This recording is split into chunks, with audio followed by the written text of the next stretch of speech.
Yo. Sorry. I'm sorry. Blame it on me. It's my fault.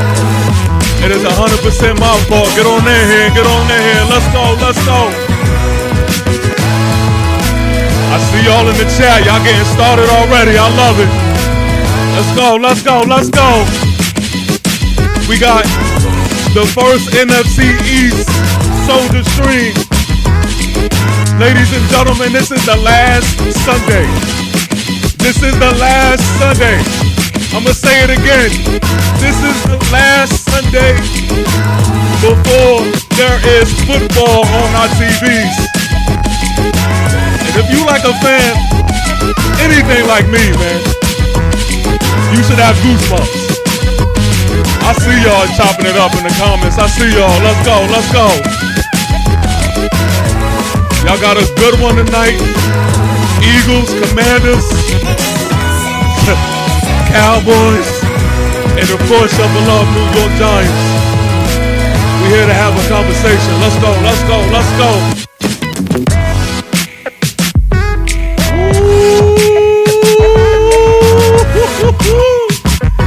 Come on. I see y'all in the comments. Fight back, Giant fans. Fight back, Giant fans. Let's go. Get on their head.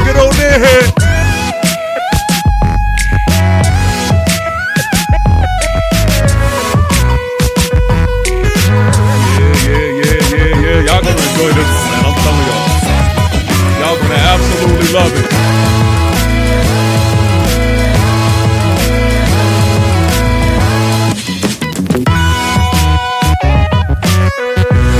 Shout out to Ice Cold Cowboy for being the first one. Nah, you know what? A new member. Shout out to Thunder. Excuse me, you were the first one. I see you.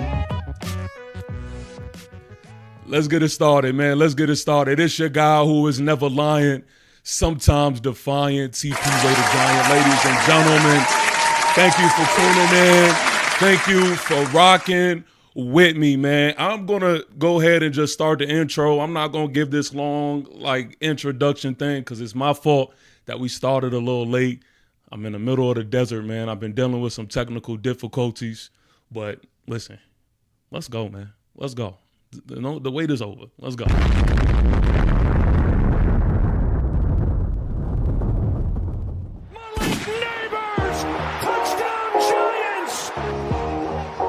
When he threw it, I thought he might have overthrown it, but quickly out of the backfield, Barkley slips 2 tackles and picks up the first down, jumping up in the air. What, Tiki? What is that? Bro, I have never, ever seen that in an NFL game. This is a tough man matchup, so he's up there in press. Big blow by Dak Prescott. He throws that ball any lower, it's probably a pick. Good ball placement, then just look at the athleticism of Pickens. 7. This one is launched from McLaurin. He's got it. Touchdown.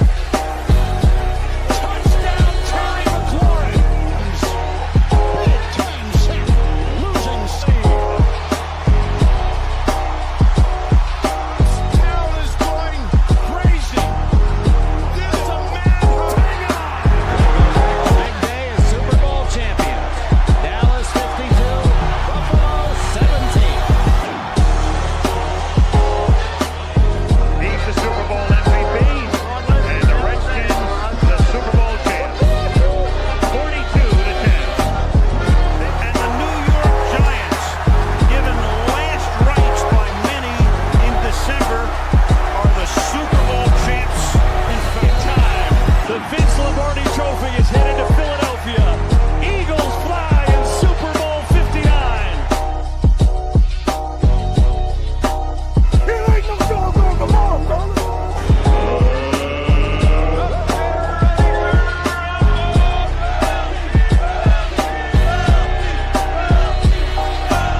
Yeah. Hold on. Let me get us right.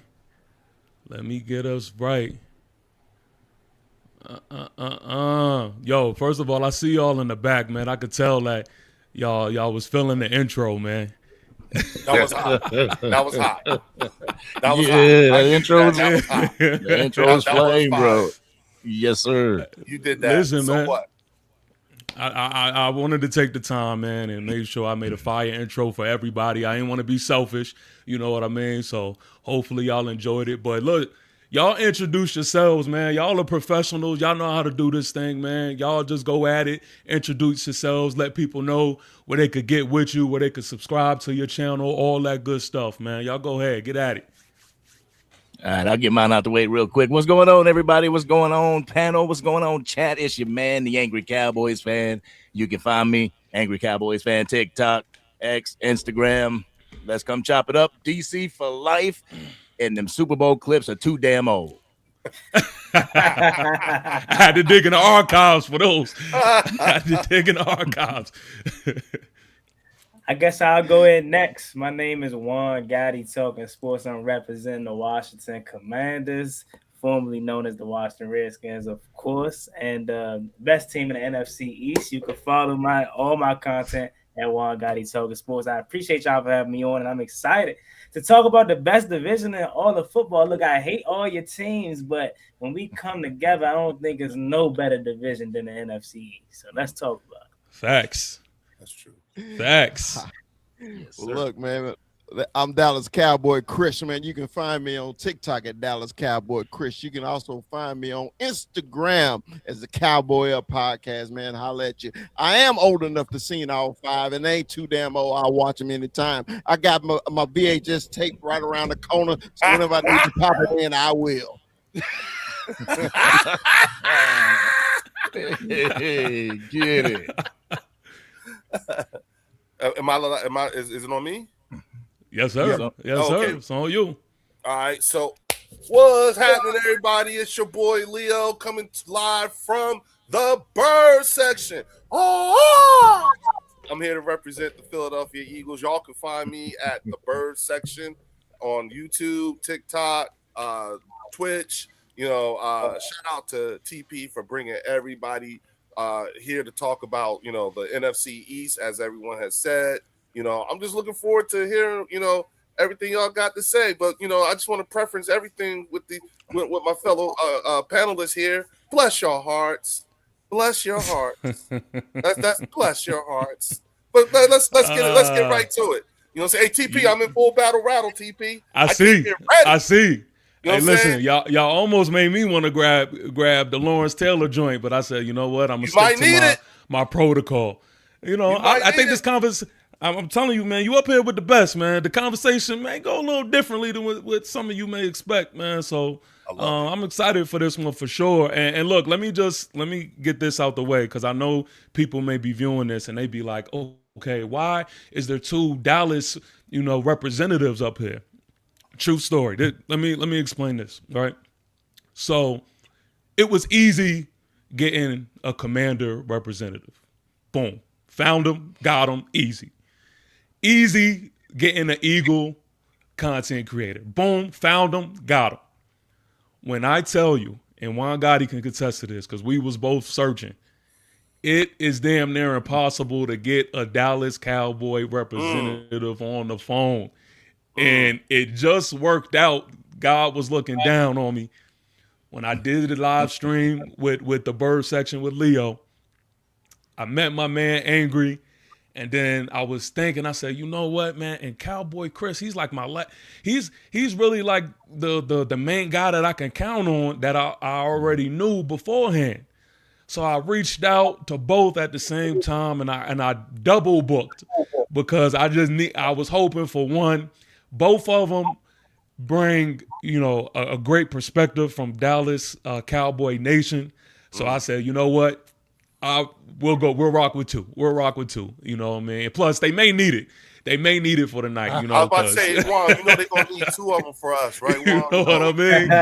right, Juan. They need two. Look, I mean, look to TP's point, man. I mean, for y'all to be America's team, man, it's like pulling teeth trying to find a Cowboys content creator, man. So I don't know what y'all got going on up there, man. But Jerry Jones need to figure it out. I don't believe that's true. Because it's like this. Angry can come on and he'll hear this TikTok. You can find 20 of us all saying the same damn thing. So I don't think y'all just looking hard enough. I know why you're not looking hard enough, because them overall records versus the Cowboys, y'all don't want to see that. So that's why. So let's just be honest, okay? So look, I'm happy. You starting already. It is America, and it needs two of us to hold y'all up. So okay, I'm ready. Let's rock. Yo, Chris, man, it's like they open the refrigerator and said, "Oh, no milk." Yeah, and just shut the door. you know, it's funny that you all say that. It's funny that y'all say that, and they starting early with us, but I'm gonna just go ahead. Me, TP, and Bird Sector, we can all just go ahead and go to our NFC Championship appearances that we seen in HD. You know what I mean? Look, you started already. I wasn't even gonna stop, but y'all wanted to take it there. So we even dead. Look, you made him get up and go get something. You made him get up and go get something. Look, he got the VHS tape. Oh shit! Oh man! Oh look, hey. shit! Oh! Oh shit! Oh god damn! Yo, you seen the dust? You seen the dust fly off that? Oh shit! Oh! I think I need some water for that. Oh shit! I ain't got the money to digitize it yet. I ain't got the money. Oh man! TP, what did you bring me into? Oh man, listen. I actually want to kind of start with a Dallas Eagle type situation, man, because to be quite frank, I don't know, Juan Gotti, I don't know about you, but I'm just tired of seeing this, so I just want to hash this for once and for all, man. Before I get to my little question real quick, shout out to Linda, man. Shout out to Linda. She is from the Bird Section crew. She's representing the Philly Eagles. She says, true Cowboy fan, bragging about regular season victories, man. Okay, so I noticed when I was over there with the Bird Section, I know that's what they do a lot. They love to talk about, their past, right? Their most recent past, I would say. That's a common thing, but I got something for that. Anyway, I want to do this, man, for the people, because the reason why we do these NFC East streams is I tell my Giant soldiers all the time, you're doing a disservice if you're not keeping your ears to the other streets, the Washington Commanders streets, the Dallas Cowboys streets, the Philadelphia Eagles streets. So I want them to actually hear it from the guys that know more about the team than we do. You know what I mean? So that's the whole purpose of getting, these streams together. Of course, shots is going to be all over the place, but more importantly, when we get to talking football, we want to see what's going on in our division.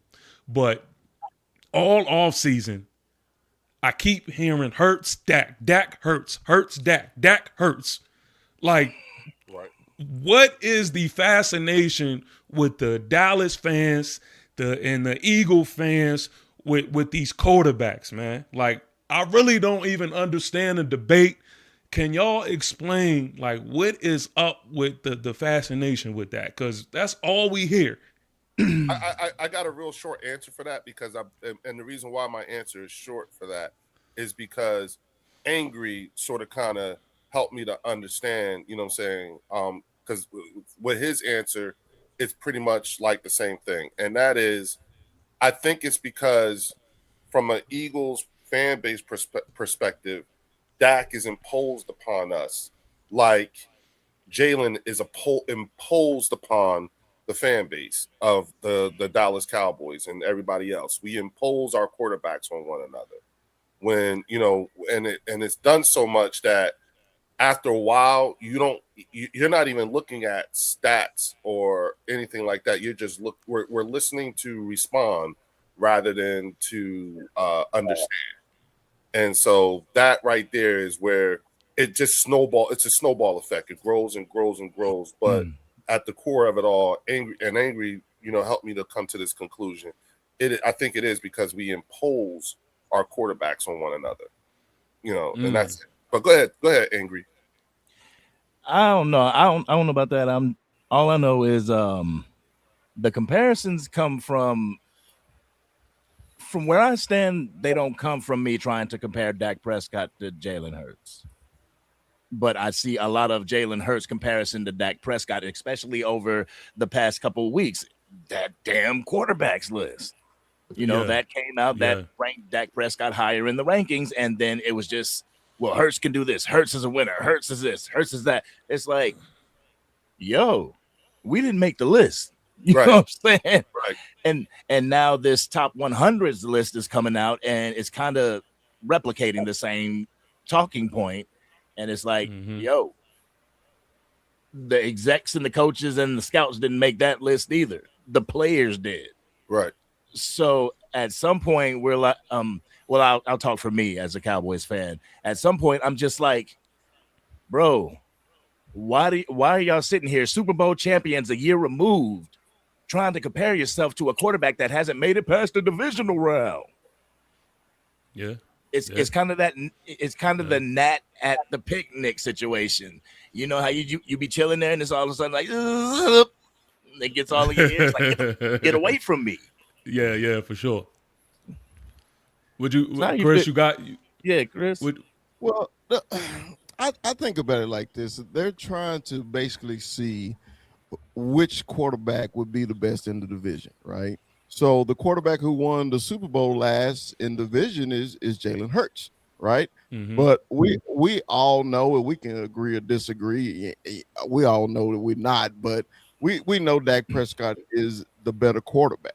Okay, so with him being the better quarterback, they're going to compare him to the quarterback that won the Super Bowl last. Okay, so I think that's what it is. To me, they're totally two different types of quarterbacks. Yep. I mean, totally two. I don't know how you can compare the two, and I mean, because their styles are totally different. So when people come up with that, I just really TPI overlooked that. It don't even make sense to me, because the Eagles football team is a run first team. Okay. Yep. The Cowboys football team is a pass first team. So, I can't judge Jalen Hurts on his passing because that's not what they do. They want to dominate and punch you in the mouth. The Cowboys want to finesse you and score a lot. So it's a different quarterback. Right. They want the show. So I always looked at it like this, just my 2 cents. And I said this, when I was over there on the bird section, is that me personally, right, I believe that as far as talent is concerned, just strictly talent, Jalen Hurts is the least talented quarterback, I would say, in this division. But I also follow up with that by saying that don't mean shit. Because at the end of the day, he is the most winningest quarterback in this division. And that's all that matters to me. And I know I could speak for y'all when y'all say that matter. That's the only thing that matters for y'all. Yeah. Now, I'm not going to be phony just because, we together. I said not too long ago that I think the best quarterback talent-wise are all together. If you just put in all the attributes together and what they do, what they add when they're on the field, is me personally, I think is Dak. I think he's number one in that regard. But I agree with you, Chris, when I just think it's like oranges and apples because this doesn't start and end with just quarterback play. You know what I mean? How many times have we seen, the big dance being won by a quarterback that we may have looked at as average or good at best? So I don't understand it from the outside looking in. I don't really get too involved with the quarterback rankings in this division. And to be honest with you, as far as I see it, you add Jaden Daniels and you add Jackson Dart into the mix, you got a division full of, I believe, elite quarterbacks. Also, Linda with another $5 super chat. Shout out to Linda. She says, do you want a better quarterback or one that can win a Super Bowl? Jalen is the only one who has answered that question in the division. And when you say that, there is no pushback from me. Like, what can you say? So that's the truth. That's the truth in my book. Yeah, I want to go ahead and put my 2 cents in too as well, and I'm just going to kind of say it from what I truly, honestly believe. So first and foremost, why has that been the battle in comparison back and forth between Jalen Hurts and Dak Prescott over the years? That's because the Washington Commanders have not had a quarterback until 2024. Who else were we going to put in that conversation? Same with the New York Giants. We're just getting out quarterbacks, and the jury's still kind of out on Jackson Dart, right? So that's why you all have been compared. No, it's not. The jury is still out on Jackson Dart. I'm gonna let you land your plane, but we're gonna revisit this. What we seen from Jackson Dart was some flashes. But I'm sure, of course, you're gonna try to sell yourself on Jackson Dart. But outside of the Giants fan base, I'm sure nobody else in this league is 100% sold on Jackson Dart as the future of the New York Giants. All right, so outside of y'all fan base. So the Eagles haven't experienced that? They don't know that? I never said that they didn't experience not knowing if they have a quarterback of the future. No, I'm talking about they don't know that about Jackson Dart? Because y'all won one Thursday night game? No, we put belt to ass. No, we put belt to ass. It won't just no win. So what was y'all saying? What was y'all saying after Jaden Daniels' rookie year? We gotta see it again. Right? Yes. So that's what if anything, the jury is still out on Jackson Dart. If anything, the jury's still out on Jaden Daniels. We didn't see it again. It's not. We seen him. We seen him win a Rookie of the Year award. Did your quarterback win a Rookie of the Year award? Question mark. Yes. No. He got robbed. I'm talking about Jackson Dart. We know Dak and we know Jalen Hurts and Dak Prescott. I'm gonna get back to that conversation in a second because I wasn't finished. But has your quarterback won a Rookie of the Year award? No, he should have though. Did your quarterback lose basically all of his team and miss 10 games of himself in the second year of his career, and or had coaching turmoil in the second year of his career? This is his second year, right? Yeah, it's the second year. Okay, then. So, therefore, the jury's still out. There's not enough evidence. He did not do enough in his rookie season like a Jaden Daniels. That's not true. That is true. Hold on. All right, so let me. Jaden Daniels was put in the MVP conversation after his rookie year. They said he was one of the best, if not the best, before Matthew Stafford had his. Okay, so let me give you some pushback. I wasn't done, but go ahead. Oh, my fault. Go ahead. Go ahead. It's honestly no pushback in my opinion because he has. Okay, I know because that's how y'all look at Jaden Daniels. Of course, y'all love to look at your quarterbacks like that. All right, so listen, Jaden Daniels one hell of a rookie year. I'm not even debating or talking about the rookie year. But you said out your own mouth, we have to see it again. And what we seen is that he cannot stay on the field. When he's on the field, you will get no argument from me. But if you're not on the field, I don't care how good you think he is, it just doesn't matter. It doesn't matter. So it goes back to my point. You're contradicting yourself. You literally you said that I said that we need to see more from Jaden Daniels, and you said we didn't see that. So I literally started off the conversation saying we needed to see more from Jackson Dart, and you're saying y'all already seen enough to be sold on him as a quarterback. I said that we've seen enough to be sold on our quarterback because he has hardware to prove that. He led his team to the NFC Championship game. You're sold off of some regular season wins. Like, come on. Like, okay, no, because it's not just the wins. It's not just the wins when you're talking about Jackson Dart. See, I like to play the mismatch game sometimes. I like to say to myself, okay, if this quarterback was put in our situation, what would they have looked like? And a lot of quarterbacks, if they were in Jackson Dart's shoes, they would have failed. Plenty of them have. What Jackson Dart did, he did what a lot of quarterbacks failed doing. We had a rosterless team, and he sparked a life, and not just to the Giants, but into the NFC East. We was battling with playoff caliber teams, with receivers like Lil Jordan Humphrey. Like, that's when I give you your nod, like, okay. And so until proven otherwise, right now, he's solidified. Now, if he shows me something else, then we'll revisit it. But as of right now, my question in Dart, we trust.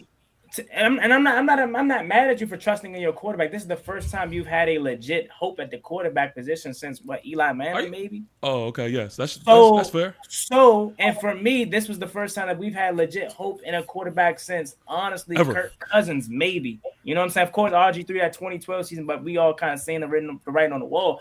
But what I'm telling you is, you're sold off of what he did potentially in the regular season, and you're saying, well, if he was in this situation, or if a quarterback was in this situation, then it will be different. We can play that game because I do the same thing with Jalen Hurts. We all feel like Jalen Hurts isn't the most talented quarterback, but we give him his respect because he wins, and Howie Roseman has built a roster around him. If Jalen Hurts was on the Giants, he would have struggled. If Jalen Hurts was on the Washington Commanders in 2024, the NFC Championship season that we had, he would not have led the Washington Commanders to the NFC Championship.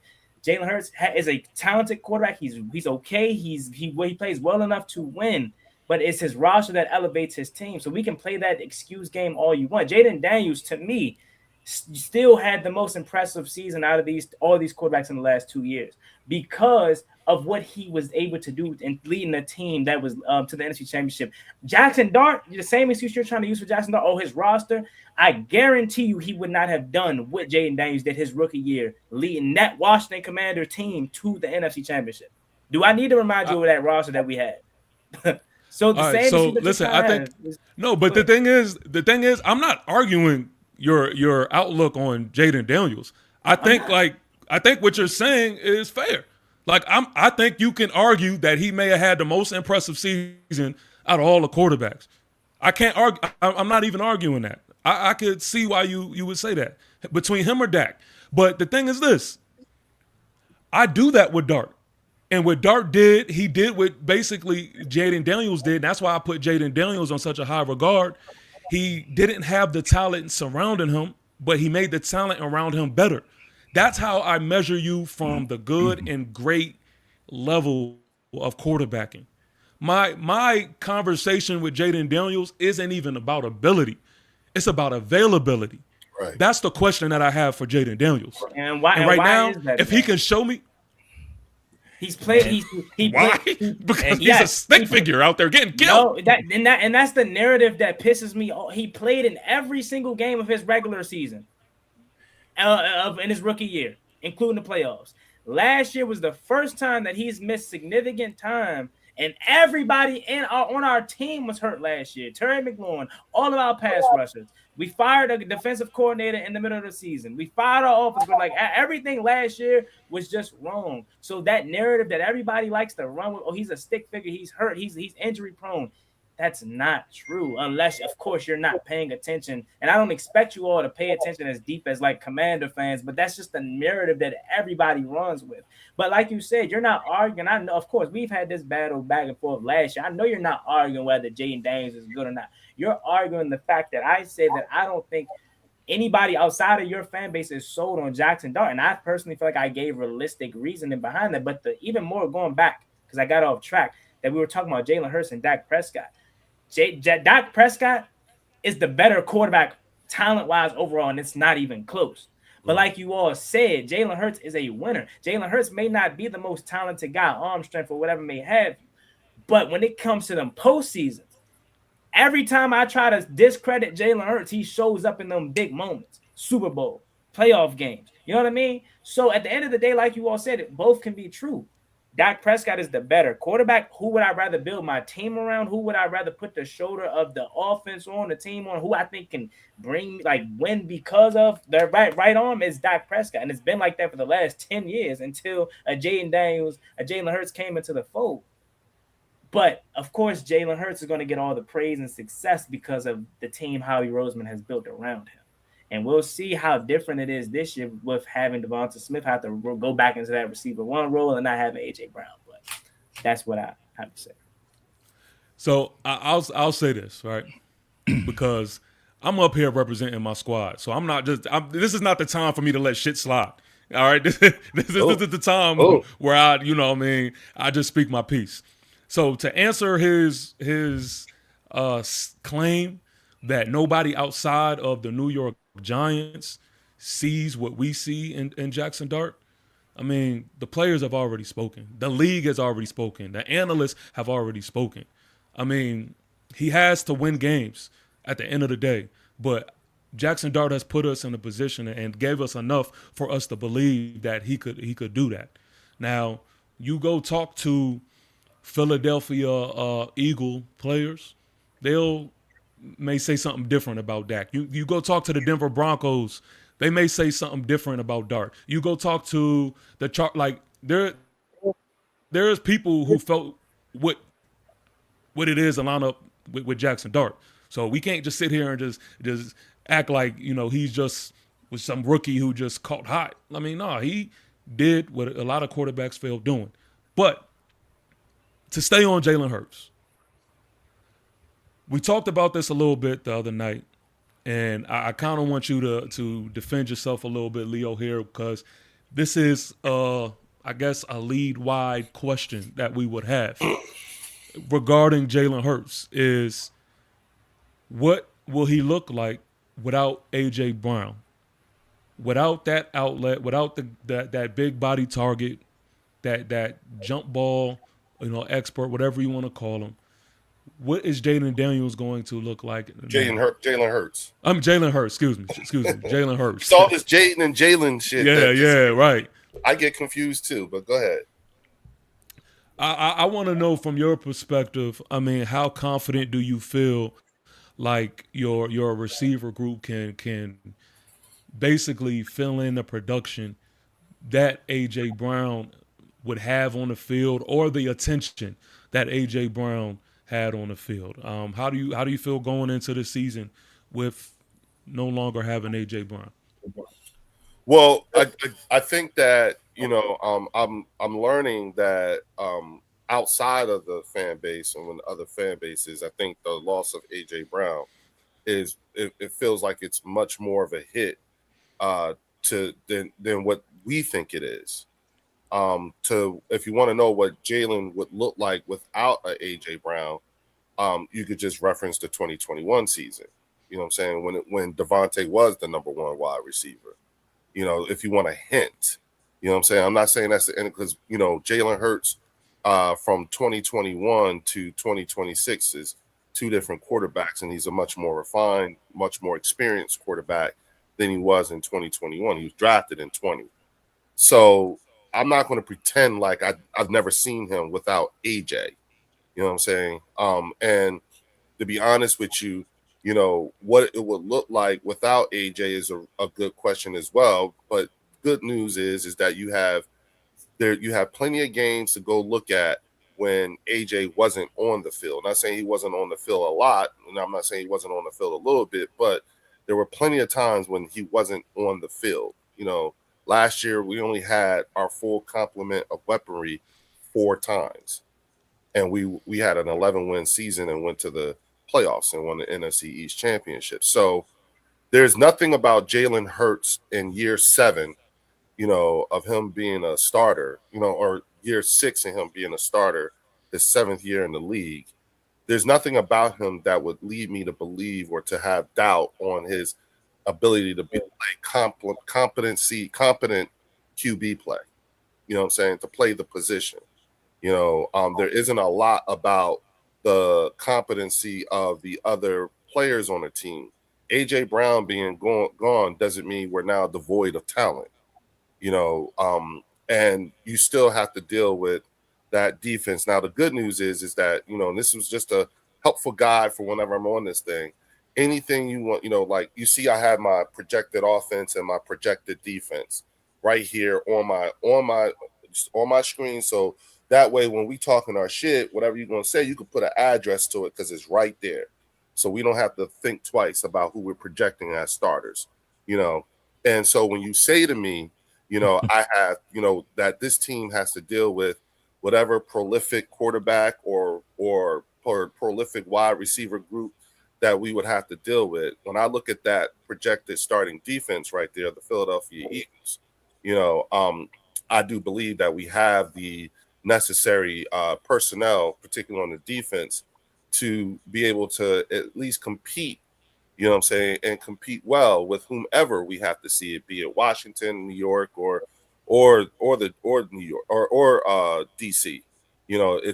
We have that personnel. You know, and I have the utmost confidence. And we also, not only do we have I think the quality projected personnel for starting defense, but we also have the quality projected personnel in depth as well. I want to give you pushback because you mentioned the 2021 season, right? When it was Devontae Smith. Mm-hmm. Is it fair to say that y'all weren't as dynamic when it was Devontae Smith? Like, was it fair to say maybe that was the reason No, why y'all because ended up getting Age? No, because remember, you know what I'm saying, the year before, Jalen only got to play the last 3 games of the season. Remember, Carson fucked up his back, and then that's when Jalen came in. You know what I'm saying? The following season, when Jalen did come in, we went to the playoffs. So it was a better year. And that was with Jalen as a full-time starter and Devontae. So I don't think that would be fair. It was an improvement the following year. And Devontae, even with AJ being on the team, having been on the team and everything like that, Devontae still owns all the wide receiving yards records for the team. He still owns all the touchdown records for the team. So again, when I look at what we have, you know what I'm saying, to complement all of that, you know what I'm saying, I'm still confident. You see what I'm saying? So no, I don't think it would be fair to say that, only because we didn't make the playoffs. Our starting quarterback got fucked up and our backup came in. And then the following year, the backup is now the permanent starter and we go to the playoffs. Yeah, but y'all made the playoffs, No, when we the were at our question was, weakest. no, the question was it fair? Remember? You asked if it was fair. No, And I said, I'm just, we didn't make the playoffs the year before. We did with him as the full-time starter and Devontae. go ahead, but I don't want to be the only one. I'm kind of look, TP. I got you because I'm kind of with you. Okay. I'm kind of on your side with this one, just kind of questioning, like, okay, we know you all drafted Devonta Smith in the first round. And by the way, I have a disdain for everyone's team, but I love Devonta Smith, his family, his kids. Like, I love him as a player, a good dude. and a player. You know, he's a good dude. He's a good dude. Yeah. So I'm not. So I don't. And I think he's a hell of a player. But what I think TP was trying to say, what the comments are alluding to, is that yes, Devonta Smith was the number one receiver there. I believe you all in 2021 also had Quez Watkins and all those guys, and Jalen Reagor was still around. Like, yep. Who remembers JJ? Jalen was gone. Jalen Reagor was gone in 2021. But by that time, I think he was gone. Yeah. Okay. Well, Devonta Smith was the receiver one at that time for you all, yep. But for me, it's a mixture, right? I think Howie Roseman recognized the opportunity to go out and get a superstar receiver like AJ Brown, because Tennessee was rumored to be able to want to trade him and move off from him, and he was a little frustrated there in Tennessee or whatever. But also, I think Howie realized, hey, this is the opportunity that we need to improve our receiving core, because we're not sure if Devonta Smith can be this receiver one right now. Can he eventually go into? And of course, that's similar to what they're doing to Jane Daniels. What was his biggest worry, which I think is BS? He's proven that doesn't matter, but his weight was a concern, right? To a lot of other people. So AJ Brown came in. You all immediately got a superstar, bona fide number one, which allows Smitty to be that number two guy and put up his 1,000 yards and have a hell of a season. But it also took the pressure off of him to not have to produce to that necessary first round pick level. I think Smitty's a hell of a player. But anytime come on, Bursack, you know how y'all used to do us with AJ Brown. Anytime AJ Brown lined up against a Commanders defender, it wasn't fair. So he put fear in our heart. That's not the same thing. I can second that. Does to us. So to you. Wait. Juan, but the question, I agree with everything you were saying. I agree with where you're going. But I was just answering TP's question. Right, I'm giving him better understanding and clarification of what he was trying to ask you. But he was saying, was it fair? He was asking you, was it fair to judge Jalen Hurts and Devonta Smith prior to the arrival of AJ Brown? You're saying it wasn't because they did not have enough time together, right? No. All right. So when I brought up, that's not what I was saying. Not because they don't have enough time together. I'm talking about at that time prior to AJ Brown's arrival. You said that the 2020 season he came in after when Carson Wentz got hurt. The 2021 season was their lone season together, where it was just them, and then they went out and got AJ Brown. Yeah, because you said we've never seen the Eagles without AJ. No, what we were saying. What would Jalen Hurts look like without AJ and Devontae as his wide receiver one? And I'm saying it's not like we don't actually have any footage. Actually have any footage. Curious. Yeah, we do. I'm not saying that it's going to look exactly like that, but at least if we're asking, it's not so much of a hypothetical when you can actually refer to a whole year. But at the same time that you said that, which is true, but at the same time you said that, you also said it's a major gap between 2021 Jalen Hurts and the 2026 Jalen Hurts, which is true. Hence, remember, I preferenced it all with, hence we can only we get a hint from 2021. At least we have a hint. Can't say for sure, but at least we have a hint. You know what it could look like. Right. I get what you're saying. I get what you're saying. That was just a preference. Yeah, I get what you're saying. All I'm gonna say is, I personally feel that you all are going to take a step back at the receiving position, not because Devonta Smith isn't that good. Just being honest, AJ Brown is just that good. He's just that much better, and he puts fear into defenders' hearts.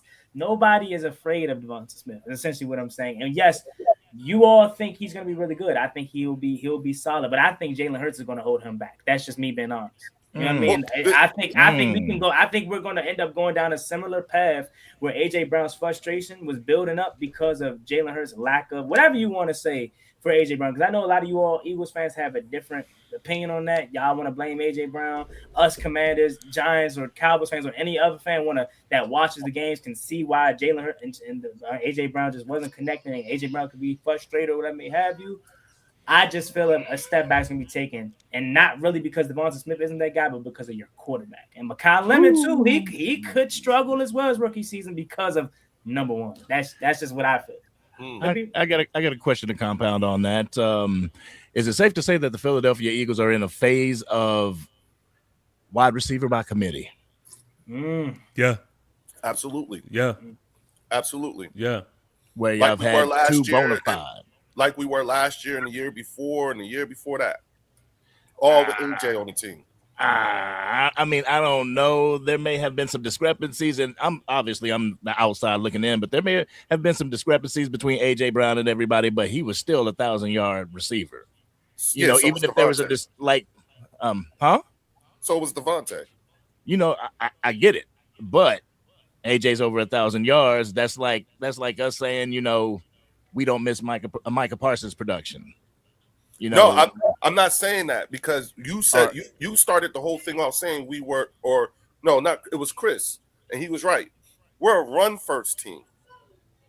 So if you know, like, I don't mind going into any game as a team who has a wide receiver committee with a dominant run game like we have. That's a different element. You understand what I'm saying? Dominant is that run but game, that dominant rushing attack wasn't last year either. And I mean, you can definitely attribute that to some people that was down on your offensive line and stuff like that. Hence the question. He was very limited. Here's the thing. This is where when we talk about concerns, you know what I'm saying? Like, you all have been concerned about the absence of AJ. The Eagles fan base is not concerned with the absence of AJ. The Eagles fan base is concerned with the health of the offensive line. And like I said the other night, you know, this offensive line is coming off of the longest rest that they've had in 3 years. And when you look at how banged up that offensive line was, it will help to explain the drop down in some of Saquon's in the running game overall. It will help to explain some of the decline in the run game, period. Okay, whether it was Saquon or Tank. But the other thing too is you could also look at the Kansas City Chiefs. They were as banged up as we were because they played the same amount, if not one or two more games more than we did in that same 3-year period. These guys played 60-something games. You know what I'm saying? And so now that these guys are coming off in 3 years, so these guys are coming off of the longest period of rest. They've had an entire off season. They're only short the amount of time that they got to play in the one round of the playoffs. You know what I'm saying? But then at the same time, these guys have been rested. So our concern has nothing to do with the loss of AJ and his production. Not saying that he didn't have any production, but our concern is actually the O-line. That's our biggest. I want to say, hold on to your point. Hold on to your point. I want to say, man, we got over 200 in the chat right now, man, and nothing that we're asking, nothing that we asking is saying for y'all to come out your wallet for anything. Just something as simple as a like and subscribe. All of these gentlemen's tag is in the description, so make sure you subscribe to these gentlemen, but also like these streams. All right, let's get these likes up. That's all we asking for tonight. We will be visiting the chat. It's rolling right now. It's a lot going on in the chat, but I didn't want to stop the heat of the conversation. But we're gonna get to the chat, best believe it. But Juan Gotti, go ahead. Before shout out to of course, want to always shout out everybody up here, but especially TP for putting this together, man. This is already, even though we're only 40 minutes in, this is amazing so far. But I gotta say this about the comment section, man. As much as I can't stand Philly, man, y'all dominate where's my Commanders people at? Like, I'm tired of seeing all these birds. I'm tired of seeing fly Eagles fly. Like, where we at, y'all? Like, you know what I'm saying? But back to you, Bird. I wanted to kind of pick up because I don't want this to make it seem like, oh, I just can't stand the Eagles only. No, go. Speak your piece, my hatred is for all of you. I got to make that very clear. Oh, we're gonna get to the Commanders. We're gonna get to the Commanders. Listen, your time is coming. Bird, tell them, TP. Tell them. Listen, Bird. I gotta just say the real. You are in the crosshairs, okay? Just because of the success that y'all have had over the years, and your fan base is just But anyways, I want to back up Angry's point. Yes, and I'll say this quickly. Saquon Barkley, I'm not going to act as if we expected him to have another 2,000-yard season back-to-back. Like, that would just be insane. And I will also preface this by saying, if any of our running backs on our team gave us 1,100 yards last year, that would have been amazing, like a breakout year for our running back. Mm-hmm. So Saquon Barkley taking a decline last year is a little bit concerning, but as you mentioned, it is the health of your offensive line. But I also am interested to see how you all are going to operate without Jeff Stoutland, who was one of the best offensive line coaches pretty much ever. So this is going to be the first time that you have a new offensive line. Go ahead. I would be. I'm not going to say I'm not concerned. I'm going to say I'm going to say it's duly noted. You understand what I'm saying? But here's the thing. You know what I'm saying? Look at that offensive line. Look at that projected offensive line. Who on that offensive line y'all don't know? Now look, we ain't arguing that. We know y'all got one of the best offensive lines in the league. We know that. No. Listen to me.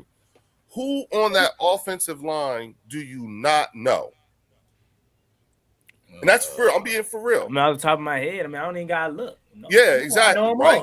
So therefore, if you're Chris Cooper, who's coming in after a Jeff Stoutland, wouldn't you feel better that you got guys who are experienced enough, that's been in the league long enough and played at a high level, that they are competent enough to pick up whatever it is I'm going to teach? Wouldn't you feel better? I'm just saying, like, if under the same circumstances, if you know, like, I'm banking on the fact that we got guys who have been in the league and played at a high level, enough of a high level, that it wouldn't be hard for them. I would imagine it wouldn't be hard for them to pick up whatever it is that this new offensive line coach is going to be teaching them. Now, if there was a bunch of rookies, different story. You know what I'm saying? I would think differently. I would feel like I think you would want me to feel, but I got too many guys who were Pro Bowlers. You know what I'm saying? Some of them went to all pro. I got too many guys on that O-line. I got you. You know what I'm saying? To be like, I don't know if they can play now. They're not talented anymore. No, these guys have proven that part. Now, again, the health. It doesn't that concern doesn't out concern the health part. You see what I'm saying? That's the part that's got us like, oh shit, is that blood transfusion shit work? Lane. Lane look good. Obviously he's doing his thing, but that's where we at. And while we're like this talking about those guys, everybody else is saying AJ. And it's like, okay, go ahead. Think about that if you want. Because that was y'all offense. Like, let's just be honest. As much as y'all don't want to give the credit to AJ. No, it's not. It's no. Listen, and I said this to Angry and TP. One, that you Angry, TP, Chris, all y'all, and myself, we all found out at the same time that AJ told us all. He told us all that he was trying to sabotage the season. He told you all, like us, that it was him that was going to the media. So you got it. So now that we all found out at the same time, because look, man, we didn't know either. You understand what I'm saying? We didn't know either. So now that we know we got now that we know we have somebody on the team who was actively trying to sabotage the season, I don't know if I want that guy on my team no more. In fact, no, hell no, I don't want him on my team. Because thank you for everything. We got good return on investment. I feel like we got what we wanted, what we should have gotten for the money that we paid them twice. You know what I'm saying? We got 2 trips to the Super Bowl. We got a ring. Thank you, AJ. Bye. You know what I'm saying?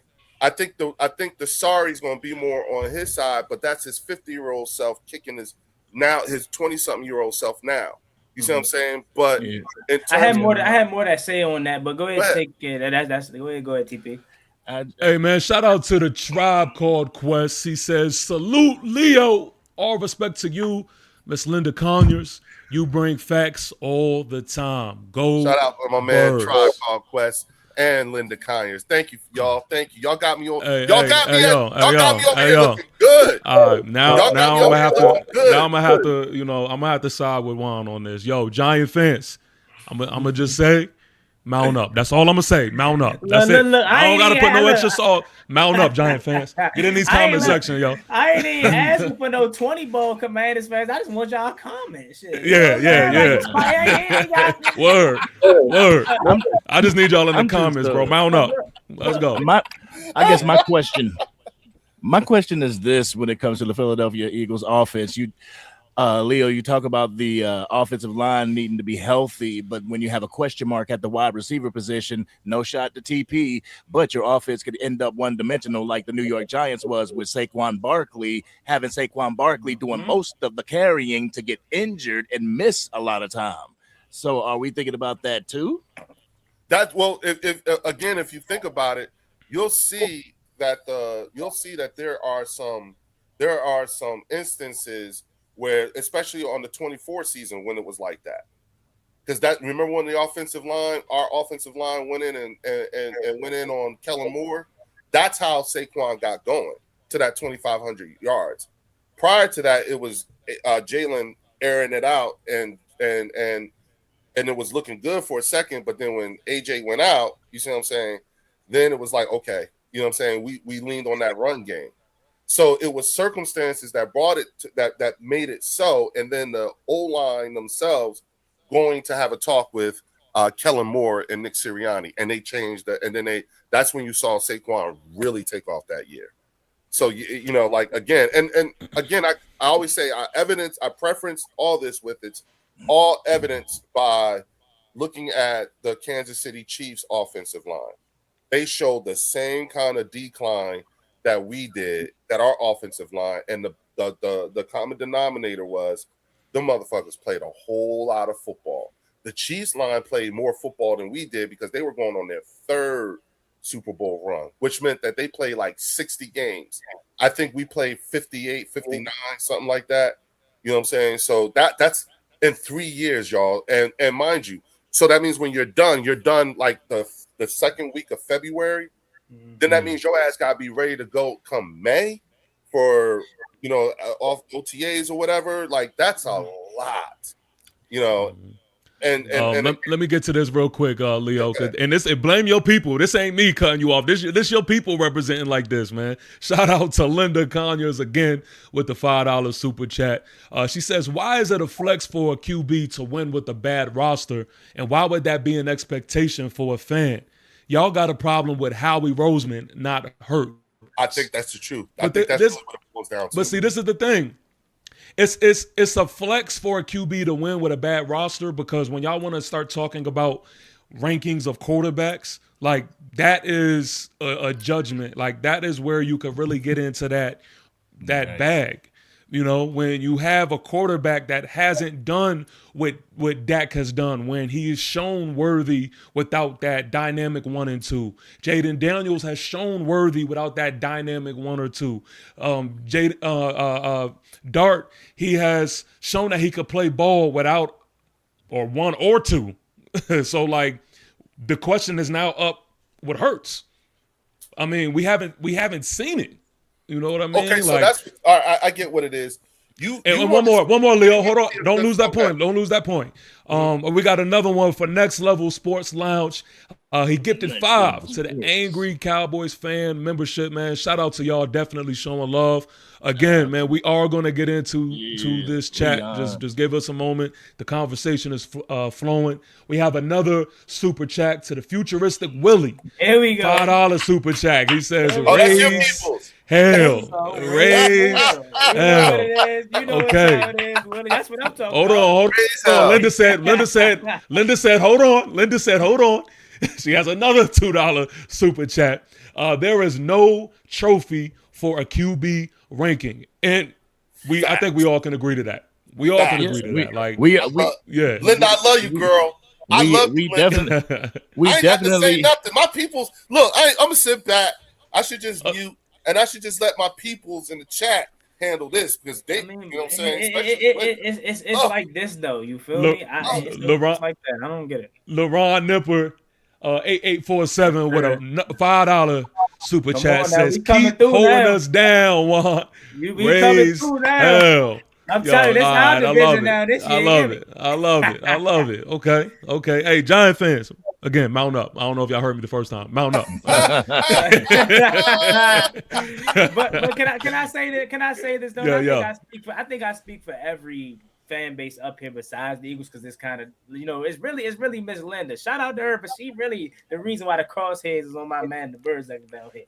Yes, quarterback rankings it ain't no trophy, but like TP said, Eagles fans are the same people that are going to come back and look at them rankings and say, why is a Dak Prescott ahead of Jalen Hurts? You know what I'm saying? And the first thing that they're going to say is, oh, but he got a Super Bowl. But a Super Bowl is a team award. A QB ranking is a QB ranking based off of them as players. That's why you got to obviously who else was I forgot that top 10 list, but I know off the top of my head. But I know there's some quarterbacks that were ahead of Jalen Hurts that a lot of people were looking at crazy, like, oh, why is that the case? Jalen Hurts has this Super Bowl appearance. Jalen Hurts has this. Jay Daniels was on that list. No, he wasn't this year. He was. I think he was an honorable mention. I know Caleb. I know Caleb Williams was 10. I know Jared Goff was 9. Baker Mayfield, I think, was 8. Which, in my opinion, Bert, and of course you can disagree. I don't expect you to agree. I'm taking Baker Mayfield over Jalen Hurts. But when it comes to Eagles fans, they're going to look at that either the head-to-head matchups or the postseason success and Super Bowl ring. Say, oh well, Baker doesn't have a Super Bowl ring. Jalen Hurts has a Super Bowl ring. But again, that's a team award. We're talking about quarterback play. Who would you rather build your team around, or who do you trust more to actually put a team on the back and win games because of that quarterback, not because of A.J. Brown, not because of Saquon Barkley, not because of the team that was built around you. And we're not faulting Howie Roseman for doing his job. We're just saying, no, we're not. We're not doing that. We're not. When we talk about Howie Roseman building a team around Jalen Hurts, come on, everybody want that to be their GM. But at the same time, you cannot say that, but then not also be open to being criticized when Jalen Hurts either performs poorly like that Chargers game, or when we sit up here and say there's no reason for him not to be successful when he has all these all-pros around him, as you mentioned, offensive line, A.J. Brown, Saquon Barkley, Devonta Smith, like his team was loaded. So the same way that you're going to praise Jalen Hurts, why can't you be open to the same type of criticism when we sit up here and say, well, damn, look at his team. If Jackson Dart was on that team, y'all would win the Super Bowl or go to the NFC Championship in TP's eyes, right? Or the playoffs. In my eyes, if Jaden Daniels was on that same team, any team that y'all want to pick for the last 3 years for the Eagles, y'all would probably be undefeated. So it's like, why can't you be open to the same amount of criticism? I'll say this. In everyone's criticism, right? And talking about Jalen Hurts and his ability, talent-wise, to play the quarterback position. The thing that I find to be most interesting is that I'm listening to people who are comparing him to quarterbacks who have not had the same experiences that Jalen Hurts has had. None of the quarterbacks that you are talking about that you place ahead of Jalen Hurts has had a different offensive coordinator every single year. I'm not giving you that excuse, man. Hold on. And that's part of the problem. I'm not saying you should, but what I am saying is that we all know that if we're evaluating talent, part of the evaluating the talent isn't just about how far you can throw or how accurate you can throw. It's also about the way you can process information. I mean, shit, there's a fucking viral video out there of Tom Brady talking about how he could process what the hell the Kansas City Chiefs was doing before they knew what they was doing. Tom Brady's telling everybody I was good, not because I was just a good thrower of the ball. He was like, man, I can process shit fast like a motherfucker. Yeah, I seen that. And that's and so when you hear the GOAT, you know what I'm saying, place such a high premium on an ability to process information very fast. That ain't Jalen Hurts though. And go out and perform and then perform at a high level, you know what I'm saying? Then you can't when you look at Jalen Hurts, he's had to do that 7 fucking times. So if we go back even further, he had to do it every year that he was when you count his college years. I can't get used to that. Before you get there, Juan, Next Level Sports Lounge. Yeah. He gifted 5 and he gifted another 5. So that's 15 altogether, man. That's 15 altogether. Is it finally y'all year? You gonna have to blow. Shout out to the Next Level Sports Lounge. Hey, every Cowboys fan in here, did you just hear it? Did it come out of the 2 Cowboys fans on this panel's mouth? No. Just like I say, everybody wants to say this. Dallas Cowboys fans say we go to the Super Bowl all the time, but it's y'all that's saying that. No, I'm asking. Angry, let me say this, Angry. You know, I've been chilling. You know, I've been listening to everybody and everything. You know, they have to go in the chat to hype up their own team. Man, let's get some, hey, man, represent us and everything like this, man. Let's do this.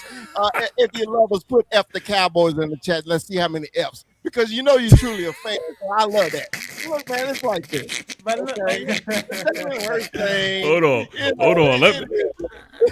Hold on. Let me jump in the comment section real quick. I can't miss an opportunity. Hey, TP, I love it when you give the shout out like that. Thank you. There you go, TP. I love it. Hey, you know, every hater is a true fan. You know, they know more about our team than we do. So, you know, I do appreciate every love that we get. All the F's the Cowboys and everything like this. To me, we beating a dead horse about this Jalen Hurts thing.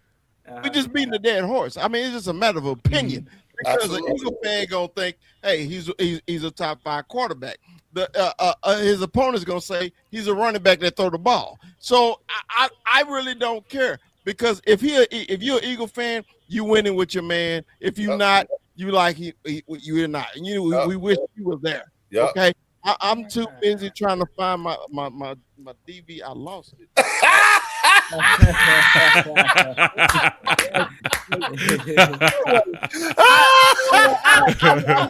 Oh shit! He pulled it out again, y'all. He got the take. Oh shit! I'm just saying this, man. As a Cowboy fan, I love to hear y'all go back and forth. You know, because y'all know who y'all got marked off on y'all schedule. Absolutely. You know, it gotta be y'all until we can beat Dak Prescott 2 times in a year. Angry, we always irrelevant team. Angry, you know everybody else, we irrelevant. We irrelevant. But who y'all mark off on y'all calendar? You know what? Chris, he comes to the DMV. Hey, I went to the Go-Go, man. TP, they playing the song Cowboys in the Go-Go. I'm like, wait a minute. Hey, Chris, you know what? You know what, Chris? Let me say this, because there's an aspect about the way you're saying things that just reminded me, like, I have to realize, I realized this, you know what I'm saying? At the end of the day, I mean, we could say what we want. I mean, I to be honest with you, and I'm proclaiming it, I believe that we are in, you know, some of the dynasty years of the Philadelphia Eagles, particularly when it comes to the NFC East. I think we're building something. I do think that the only thing that's going to cure what's going on with Dallas and what's going on with New York and what's going on with the Commanders is y'all just need time. Y'all accumulate. We see the talent that y'all accumulate, and I'm looking forward to learning about more. But really, I think it's just going to be, I just need time. Either you need more players playing together or you need more time with coaches being in the same Leo, how much time do Dallas need? Don't put us in that category. No. I'm just saying. I understand the Commanders and the Giants. No. I mean, like, I'm just saying, like, you know, time. Like their defense needs time together, and they need more draft picks and more time in that system. You know what I'm saying? TP ain't buying that. And I didn't say that. I didn't say that. That was not my main point. I didn't say all that to make that my main point. My main point is this: regardless of how I feel about my team, it's the NFC East. I don't fucking trust none of y'all, and I don't care how good we are. I don't trust none of y'all for some odd reason. I don't know why, but you motherfuckers, Commanders. We always, like, somebody get hurt or we lose. We always split with y'all. That's what I always think. To be quite honest with you, I always assume, you know what, at worst, we'll probably just split with everybody. You know what I'm saying? But I want to get into that though. I want to shift this over. I want to shift this over to talk about the Commanders. You know, because we go ahead. we did it. Especially because Juan has been talking a lot. And it's been a little funny to me because I have my opinion. This opinion is brought to me by myself. I don't need anybody to back me. But if you do back me, you could throw in an amen or whatever you feel. The Commanders, to me right now, as it stands right now, they're the most underwhelming team in this division. I think, I've said this before, I think the Commanders will finish last in this division. That's true. I think that as far as a scouting port is concerned, there's only one player that I'm really focusing on. That's JD5. Outside of that, you say Devontae Smith doesn't scare you? Well, nobody on the Commanders scares me outside of JD5. I also don't know who's better, Devontae Smith, Terry McLaurin. That's arguable. We could talk about wide receivers, but I'm tired of seeing Commander fans. I'm tired of seeing Commander fans every day and night begging for Ayuk, begging for Stephon Diggs, begging, help him please. I mean, if we really want to talk about it, if we really want to talk about it, let's talk Commander talk. I mean, that's just from the outside looking in. That's just how I feel. So, by the way, I just want everybody to know me and TP go way back to last year, and he was sounding the same exact tone before we put BTA to them. I don't live there no more. TP, when's the last time y'all beat us? Matter of fact, like I think we haven't beat Jaden Daniels yet. We haven't beat Jaden Daniels yet. We haven't. Thank you very much. Okay, so but we have John Harbaugh now, so that ends. That's what I was about to say. Look, rest of the panel, Eagles, Cowboys, rest of the panel. God dang, I mean, I understand John Harbaugh is a legendary coach, you know all that, but dang, he put that much stock into y'all. Like, oh, we about to finish last in the division, and I think Bird agreed with you, bro. You didn't see that? You didn't see their team meeting? You didn't see the New York Giants. That's enough for you to feel that way. I don't know if he was trying to hype up your team or convince himself. Yeah, Was he, look, come on now, we know what that means. Was he trying to convince himself that y'all are going to be better, or was he like, dang, did I really just take this job? I'm a New York Giants football head coach. Like, you wouldn't know what that's like. Y'all are going to be last. You guys are coming in last. Thank you, Leo. Thank you, Leo. But see, listen. If Cliff, JD, like, to be honest with you, JD5 admitted is still suffering from PTSD over last year, over that injury and everything. And until y'all give his mama some pads, y'all can't protect him. Y'all not. But Leo, listen. Look, if Cliff was talking to his team, see, the only reason why Juan is hating is because Cliff would be like, guys, y'all are the Washington Red. Y'all are the Washington football team. Y'all are the Washington Commanders. Like, why would you say Cliff Kingsbury? Like, that's our head coach. Because he really is. Like, y'all OC. If it wasn't for him, there would be no discussion about y'all. Are y'all That's not mad? y'all- Are y'all not mad hold at on, Dan TP. Quinn for putting Jaden Daniels in Hold harm's on, way? TP. First of all, yeah, we got to catch you back up. Cliff Kingsbury, first of all, is no longer here. Cliff Kingsbury was never our head coach. And It's Cliff Eric Bieniemy, right? Your OC. You're being He said funny. it's Eric Bieniemy. You know it ain't Oh, no I'm sorry. Eric Bieniemy. I see how it is. No, Let me no, my reintroduce bad. you He's to in my- Kansas City again. That's right. Let me It was the reintroduce red. you. It's Dan Quinn as our head coach. You know, a guy that you haven't beat yet, TP. You know, you could say all that you want about John Harbaugh and all this, all that, right? Okay, cool. But again, that same narrative that y'all keep trying to run with, and yes, Bird, we're upset that he kept Jaden Daniels in for that long. Okay, you know what I'm saying, that he hurt his elbow. But the biggest thing that y'all have to let go of is the fact that y'all keep trying to say he's injury prone or Cliff Kingsbury's the reason that he was successful in his rookie season. Again, this is the same guy that literally carried this team to a NFC Championship game. Look at that Bengals game that you posted into your intro. That play call wasn't Cliff Kingsbury. It was having miscommunication. There were 10 players on the field, and Jaden Daniels threw a bomb of a touchdown. Bro, I'm gonna ask you a question. Go ahead. Three words. Is it that new car smell? Come on. You know what I'm saying? Is Come it the on. rookie season of a It's quarterback not. that nobody has seen in the league, had no No. tape on, could not No, game not plan or that. scheme for? Second year, bro, is RG4. pedestrian, and I understand.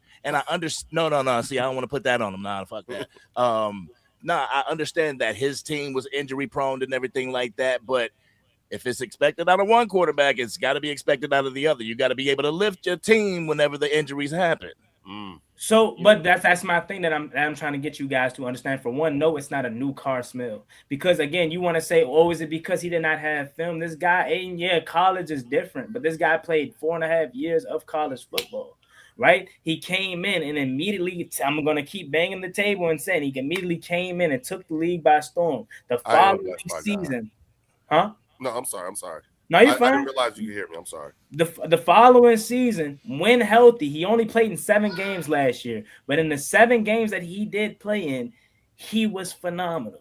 Besides the games where I would say week 2 versus the Packers, he did not play well. And whatever reason, we do not play well on Thursday Night Football. But every other game that he played in, he was good. That Dallas game, before he got hurt and sustained that hamstring, he was like the sole reason we were even still in that game to an extent. So no, it's not a new car smell. Everything around us last year just went down the toilet. Terry McLaurin, Jaden missed 10 games himself. Terry McLaurin missed about 6.5, 7 games. We fired both of our coordinators. Like all of our pass rushers were hurt. So it was just one of them seasons. And again, the outside narrative is, oh, they didn't have film on him. Is it because now teams have film on him? I would agree to that point had he played all 17 games and he struggled. That's not what happened. So to answer your question, no, it's not a new car smell. It's fact check, because I like to fact check every now and then, because I realize that, you know, people can come up here and say anything. But you said he played phenomenal every game. And then you said maybe not the Green Bay game. Well, every game that he the started, Seattle game, it wasn't a lot. Did he not start? Did he start in the Seattle game? He got hurt. Bro, did you not see what Sam Darnold did? The defense was on the field majority of the game. Sam Darnold started off the game for like 21 for 21. But did he play phenomenal? Yes or no? But literally, if you go back to that game, I'm not sure if you watched. Jaden Daniels was the only person that was keeping that team alive versus Seattle before. Why do you think he got hurt? Yes, listen, hold on. Dan Quinn left him in that game longer than he should have. Yes, we can understand that. But the exact play that he got hurt on is exactly what he did that whole night. The only person that showed up trying to extend plays. He can't throw to himself. But he's trying to make plays and do all this. You probably didn't watch the Seattle game, so you wouldn't know. But yes, in that Seattle game, you cannot just go off of stats. The eye test tells it all. Jaden Daniels was the only person that was showing up. But he didn't play phenomenal.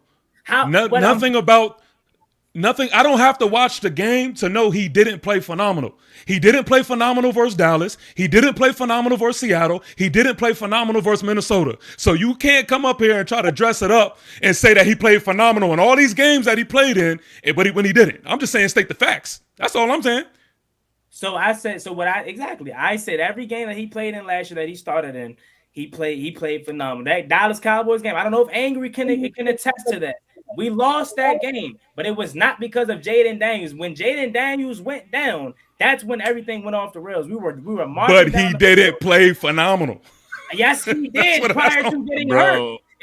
When did he get hurt in that game? Because if you phrase that question, he did not play phenomenal or he did not stay healthy enough to finish these games, then I will say, you know what, you're right. But when I say he played in these games and until he got hurt, he played phenomenal. That Vikings game, he threw a touchdown in the back of the end zone to Deebo Samuel. You want to know what happened? Right through the arms of Deebo Samuel. How can he control that?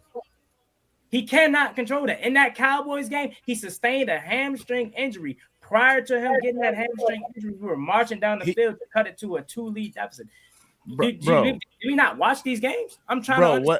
I'm kind of fact checking right now, and Jaden Daniels went down in the third quarter of that game, October 19th, and in said game, Jaden Daniels had 156 yards, 1 touchdown, and you guys, what was it? It was 22 to 39 by the time he went out of the game. So let's rewind what happened so I can kind of catch you up. You're looking at a box score prior to that game, prior to him going down. You're looking at 39 to 22. Do you remember what happened prior to the halftime when we scored and Kevon Turpin immediately, I believe he either took it to the crib or he had a nice decent return, and that's how you. Oh no, it was a George Pickens bomb. It was a massive play that happened that completely shifted the momentum back into you guys' favors prior to halftime. I think it was 15 to 31 prior to halftime, or 15 to 28, something like that. It was about to be a 1-possession game because we went down and scored a touchdown, and then it remained a 2-possession game after because of what you all did, that one massive play. I can't remember exactly who it was. I just want to say it was George Pickens because he was having his day with Marshawn Lattimore. My point is being we were in that game because Jaden Daniels played phenomenal. That 2-point conversion, that touchdown to Zach Ertz, you want to look at 156 yards and only a touchdown and just say, okay, that's not phenomenal because it ain't 400 yards. Without him, when Marcus Mariota came into that game, it wasn't close. But prior to him being hurt, we were still in that game. We were driving down the field. We converted on a 4th down because of who? Jaden Daniels and his legs. You were 0 for 2 in 4th down conversions that game. A third down conversion. It was a nice run. My bad. 7 for 16 in 3rd down conversions. That's the whole game. He did not play the whole game. So what I'm telling you is if TP would have said he did not play phenomenal or he did not play well throughout the whole games that he played because he did not stay in them because of injury, I have no argument. But because my point was in the times that he played prior to getting hurt and he only played in 7 games last year, ladies, fellas. So it's not a large sample size. So I can tell you in every single game he played in why I said he played phenomenal. That Bears game, he played outstanding. Who was he throwing to? There was no Terry McLaurin. Deebo Samuel was not out there. He was throwing to Chris Moore, a rookie Jalen Lane. I believe in that Cowboys game, we were throwing to Chosen Anderson and Chris Moore. No Terry McLaurin out there. No credible receivers out there. Deebo Samuel not out there. And look what he was able to do. So that's what I'm telling you. So it was just all about how TP phrased the question, by the way. All right. So I think they must have changed the definition of phenomenal. But anyway, I'm going to say this. I think that nobody is debating who JD5 is when he's healthy. I think we all can agree he's a problem. He's a problem when he's on the field. I think the big question mark is, do y'all have enough? Because I do think y'all are going to pick up Stephon Diggs, and then I think that kind of shakes things up a little bit. But as it stands right now, Stephon Diggs is not here. So my question to you is, going into the season, if you had the receiver group that you have now, the question mark really is, does he have enough talent around him to where y'all can compete and take that next step?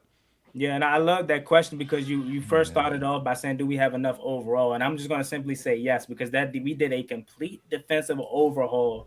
So I'll get to that point later if you want to ask about defense, but specifically offensively, I would love to bring in a Stephon Diggs because of the comfortability of knowing we have another legit wide receiver too. Terry McLaurin has not had a legit wide receiver two next to him like a Devontae Smith had an AJ Brown. So when you talk about that comparison of saying is Terry McLaurin better than Devontae Smith, that's when I say it's not because I want to replace Terry and y'all trying to say he's not scary. It's adding more to it because he has never had a true running mate. But now we have a young fella in Antonio Williams that's a rookie out of Clemson. Before he got banged up last season, he was literally the only thing positive about them Clemson Tigers on that offensive side of the ball last season. We went out and we got a Chigakonkwo, a young tight end entering the prime. We wanted Isaiah Likely so bad, you know what I'm saying? But I was just fine getting Chigakonkwo. He was there in Tennessee, and he's ready to ascend with more opportunities. We went out, we got Rashad White in free agency, another quality back from Tampa Bay, pass catching back, second year of our star running back Bill Krosky-Murray. We went out and we upgraded more on that. You have something to say? Or not? No, go ahead. Okay, I thought I heard something. My bad. This is the second year of Josh Connolly Jr., our tackle that we drafted in the first round. Obviously, Laramie Tunsil, we had was one of the best tackles. I would say probably the second or third best tackle in the NFL, depending on how you all rank them. I will also say we got Sam Cosmi, our former Pro Bowler or Pro right guard. He's finally back healthy. So to make a long story short, I think offensively we've done enough. And I think our new offensive coordinator, David Bliggity Blau, who we call him in these parts, is going to ascend this offense. And I want you all to remember that name because David Blau is going to be a head coach in about a year and a half, maybe 2 seasons. It wouldn't surprise me if this is his lone season in Washington as an offensive coordinator. That's how good that I think he will be for this team. But yes, offensively, I think we've done enough. It's just me personally, I would feel more comfortable if we had a veteran running mate alongside Terry as opposed to like a young guy. So I will say that Scary Terry never had help. Yeah, I agree. Hey, but before I respond to that, man, 7 decent 594. He says, Giants fan, I'd hate my life talking all the smell you are when Washington has whooped your ass. Won 5 games last year, 2 of them against sorry-ass New York Giants. Revisit this topic mid-season, please. I guess I'm kind of lost on that one. He says won 5 games last year, 2 of them against sorry-ass New York Giants. We went 5-12 last year. We won 2 games against you all. We swept you all. Oh, okay. In our worst season, by the way, and y'all still believe that they're going to finish above us? God, that is crazy. Anyways, I'll kind of get into that a little bit more when it's time to, because I don't live in last year no more. I don't live in the year before that. We didn't have John Harbaugh then. We have John Harbaugh now, and that really changes shit up. But to what you said, I do want to say, man, I think a little sneaky addition, man, and I probably stand alone in this, but I like Dewami Brown coming back, man. I was always a big fan of him. So I think that was a little underrated move, and I think that his game is only developed since y'all last had him. So I'm a little curious to also see what that is like. But I think honestly, for me to look at it seriously, I need that Stephon Diggs. I need that Stephon Diggs signing because I want to see what it's like for Terry to finally have some help. Because like you said about Devontae Smith, and this is no disrespect to Terry because I think he is a really good receiver. I'm not trying to downplay him at all. But I just want to see what it's like when he's not the focal point. I want to see what it's like when JD5 now has the options out there where he could do what the higher caliber quarterbacks are doing. He is a higher caliber quarterback, but they all have the weapons. I want to see him with the weapons. So I think it brings me more interest if that is to happen. But, as of right now, it's a question mark. Go ahead, Angry. Like, bro, I put it this way, like Terry McLaurin really doesn't scare me as the wide receiver one, but if you were to bring in a Stephon Diggs and make him the Fact. wide receiver one and Terry McLaurin Yeah. be the wide receiver two, he would be one of the best wide receiver twos in the league. Yes. Terry is not Yes. being a wide receiver two at this point of the offseason. The only way that Terry McLaurin becomes a wide receiver two is if our young fella Antonio Williams ascends next season or the year after that. Terry McLaurin disrespect is very, very crazy. And this is the same guy that's coming from the same guy that believes when healthy, CeeDee Lamb and Malik Neighbors are like the two catapults of this division. I think a healthy Malik Neighbors has the most potential out of this whole division. I think a guy like CeeDee Lamb is clearly the number one guy in this division right now in terms of best, and you can clearly probably put George Pickens as the two. So this isn't me being biased towards my guy Terry McLaurin at all. This is just trying to be as real and transparent as possible. I think he's in for the best year that he's had in his career. Last year, Deebo Samuel gave us some quality production, but Terry McLaurin wasn't out there to give him his guaranteed 1,000 yards. So that's why a lot of people didn't want Deebo Samuel back, because it was like, well, Deebo didn't do enough. Well, technically he did. He just wasn't accompanied by Terry McLaurin's presence. So to your point of bringing in a Stephon Diggs, that would make us absolutely add a cherry on top to a phenomenal offseason. But we don't need him. It's more like a comfortability factor, like I said, because we did enough at other positions offensively, even if it's not receiver. And tight end, I think our tight end honestly is probably gonna be our second best receiver. If everything stands how it is, Chiga Conku, keep an eye out for that name if you all aren't familiar with him. He is probably going to be one of the best young tight ends in the NFL. He's entering his prime, kind of like Isaiah Likely is. Like we got them at the best time possible, coming off their rookie deals, and they're ready to both ascend for their respective squads. So. And if Krosky Mayer can help out in that run game, then that'll make your wide receivers even better, man. Yeah. Mm-hmm. And I was looking at Luke McCaffrey too.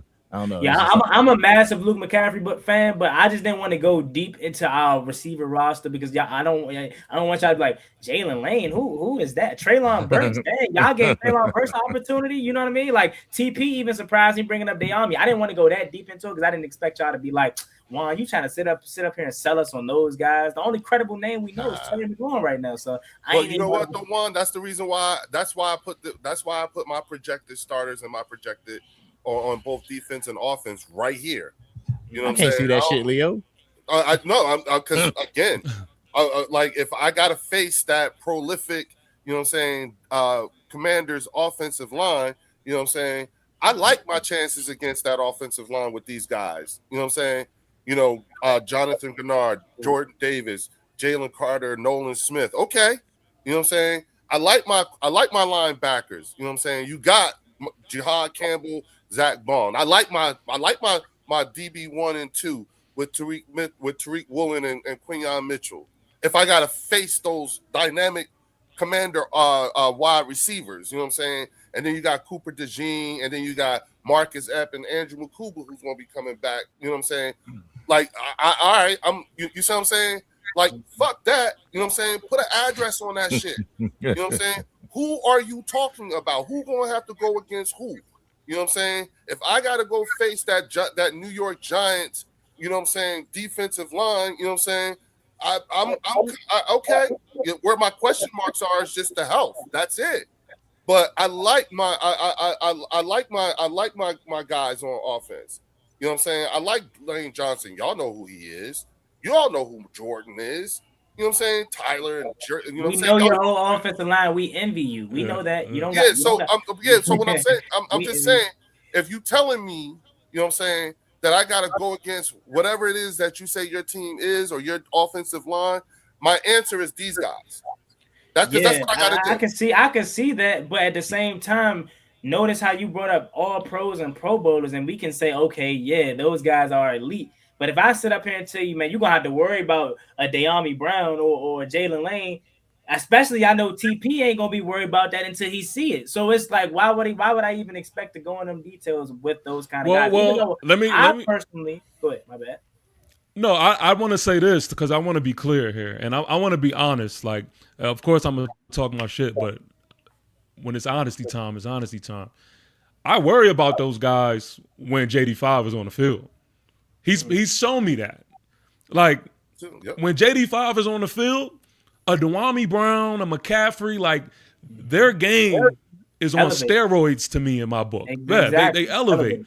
Yeah, So sure. I don't necessarily look at it like that in y'all case because I feel like I know enough to know that can very much happen. Now, if we were talking about the Philadelphia Eagles and you switch their wide receivers over there, we're talking a different song, respectfully. But that's just how I see it. Defensively, now I will say up front, mean from linebackers, defensive line, mean. But again, the question mark to me is in that secondary. Well, corners to be exact. I think I can't believe I'm saying this, but because I would have assumed that the Giants would be last in the corner position, but we may be 1 and 2 as the worst corners in this division. So, how do you feel about that? I mean, okay, I get Yeah, okay, that's a great question because I will say this.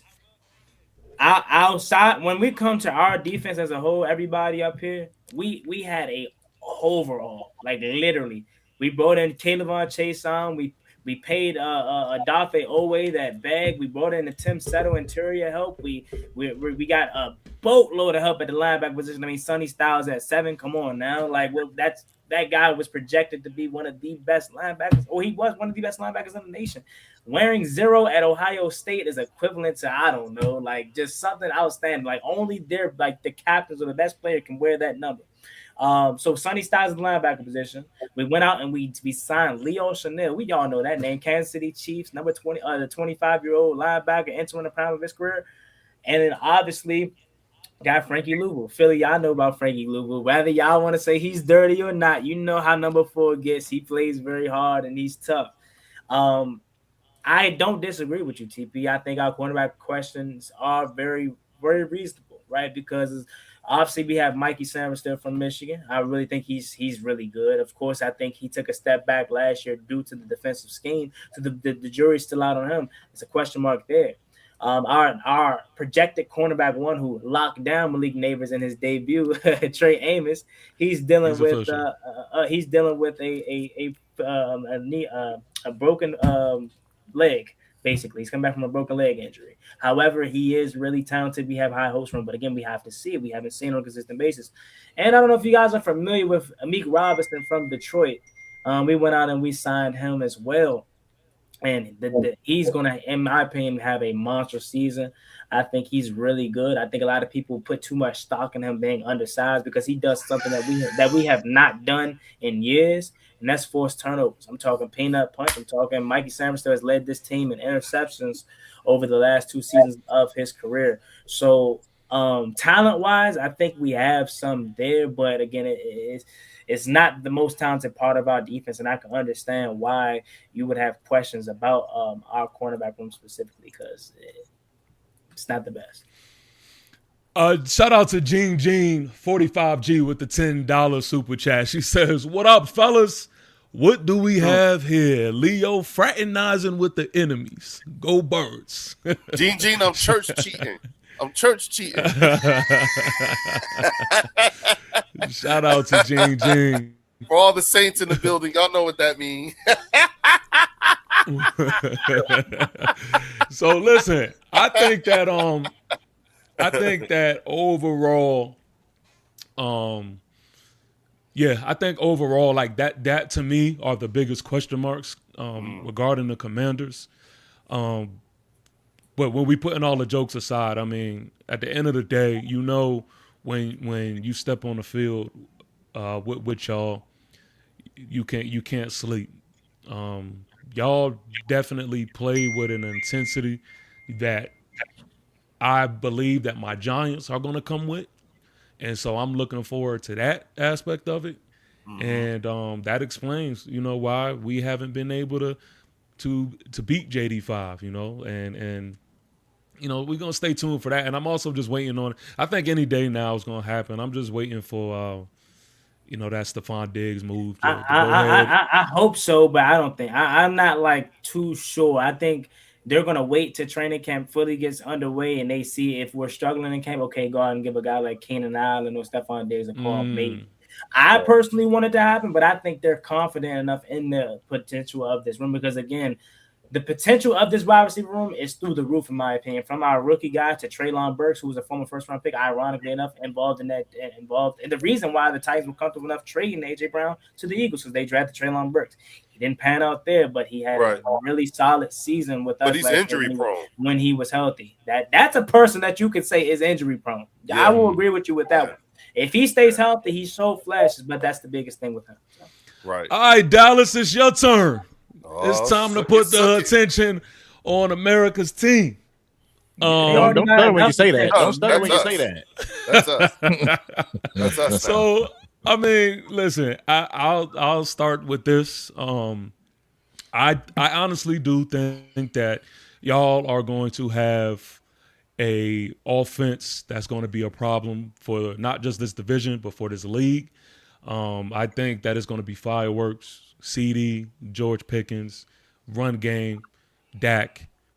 It all sounds like a recipe for disaster.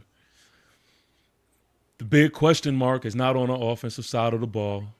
It is on the defense. You know, how do y'all feel at this moment about what y'all were able to do this offseason? Y'all trying, you know, y'all made some moves, you know what I mean? But is it going to be enough to where y'all could take the division and y'all could basically do what the mainstream media is trying to push and just make a push in the playoffs? Well, I'll say that because I know Angry got some stats for your ass. I'm gonna do it like this. I'm like this. Our defense was so bad we let Russell Wilson look good. Our defense was so bad we let Jalen Hurts score 21 points on us. Our defense was so bad Washington almost beat us. This is the problem. Okay, so when they got rid of the defensive coach, I mean, I was a proponent of firing the defensive coach in the middle of the season and say, man, let's just rock what we need to do. Because to me, it was just utterly ridiculous of when you can sit on the couch and you know what the other team is going to do and you still couldn't stop it. You couldn't stop it. I mean, you could. Lane Johnson probably went up to the line of scrimmage and said, hey, bro, we're running right here. And they couldn't have stopped it. It was just terrible. It was just traditionally the worst defense ever seen in my life. And Cowboy fans, we were still hanging tough as long as we could. That's bad when you got to score 35 points and you still lose a game. You know, it was just terrible. So the Cowboys actually did something that I was actually shocked at. They addressed the problem. A lot of times over the years, the Cowboys will put a Band-Aid over the problem. Okay, they'll go into the season and say, "Oh, this guy was a former number one. Oh, this guy was a starter on this team. Oh, this guy used to be an All-American at Ohio State," but they couldn't play damn football. You know, so this year the Cowboys, thank you, Giants, for not taking Caleb Downs. You know, I still don't know what the hell you guys were thinking, but you needed a guard. Congratulations. You can't anyway, but I'm like this. I appreciate what the front office did. The front office said, look, I need a good defensive coach. Oh, let me go to Philly because Philly got the number one defense. Let's go get him. Oh, we need a safety that we've been needing Angry Cowboy for the last 10 years. Let's go get the best damn safety in the damn draft. Oh, we need a linebacker that can actually play football. Oh, let's go trade for D. Winters. Hey, we need cornerback help. Let's go get some more cornerbacks. That's what they did this year. We got a turnover on defense. What, 6 new starters, maybe 7? And I still don't think it's enough. So for us, our offense, we already know what's going to happen. Okay, we know what's going to happen. You just try to contain it. Okay, the defense has to stop something. I'm looking forward to a full year of Quinn Williams. I think you can't run the ball on the Cowboys now. You got to attack their corners. That's our weakness right now on defense. You got to attack the corners, but you cannot run up the middle anymore. Go ahead, Angry. Absolutely, man. I've gone on record saying that this year's different for the Dallas Cowboys. And I don't mean different as we're going to the Super Bowl this year. No, I don't mean that type of different. The difference that I mean is the simple fact of since last offseason, except for the acquisition of Matt Eberflus as the defensive coordinator, they've been meticulous on how they're operating as far as the front office is concerned. Oh, the activity. Yeah, the activity. Yeah, I get it. Yeah, so, the activity. You bring in, shoot, I'm drawing blanks. You bring in a George Pickens, to see what you can help CeeDee Lamb with. And then not even that, at that Cardinals game that I was at the trade deadline, you go out, you get a Quentin Williams to pair with a Kenny Clark. You know what I'm saying? And it continues to go from there. At the end of the year, we knew we wasn't making it to the playoffs, so play it out. But then it's like we started. Once that ended, we started seeing what we needed, going out looking for that head coach. And like you said, Chris, went and got a head coach from one of the best defenses in the league. Yes, Philadelphia Eagles, your defense was and is a juggernaut. And so this past off season, bringing in a Kobe Durant from the Rams, bringing in a PJ Locke from the Broncos. Jalen Thompson from Arizona Cardinals. Bringing those guys in and having a really good draft. Some people they kind of skim over the draft and they say, "Oh, Caleb Downs, round one, you got to go with Malachi Lawrence. You got to go with Jayshawn Barham.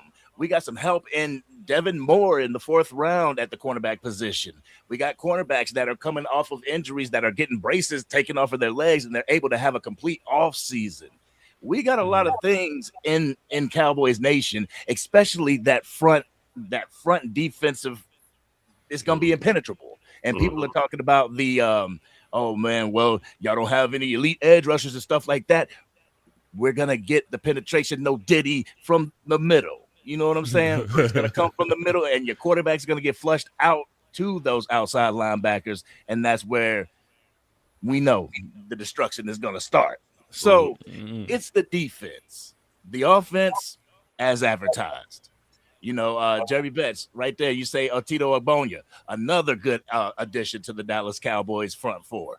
Well, this year is going to be a 3-4 by nature. So your front three. I just got a feeling this year. I ain't saying Super Bowl. I ain't saying nothing like that, but we damn sure going to get further than where we was last year because our defense can't be any worse than it was last year. Leo, it's our year, baby. He started it.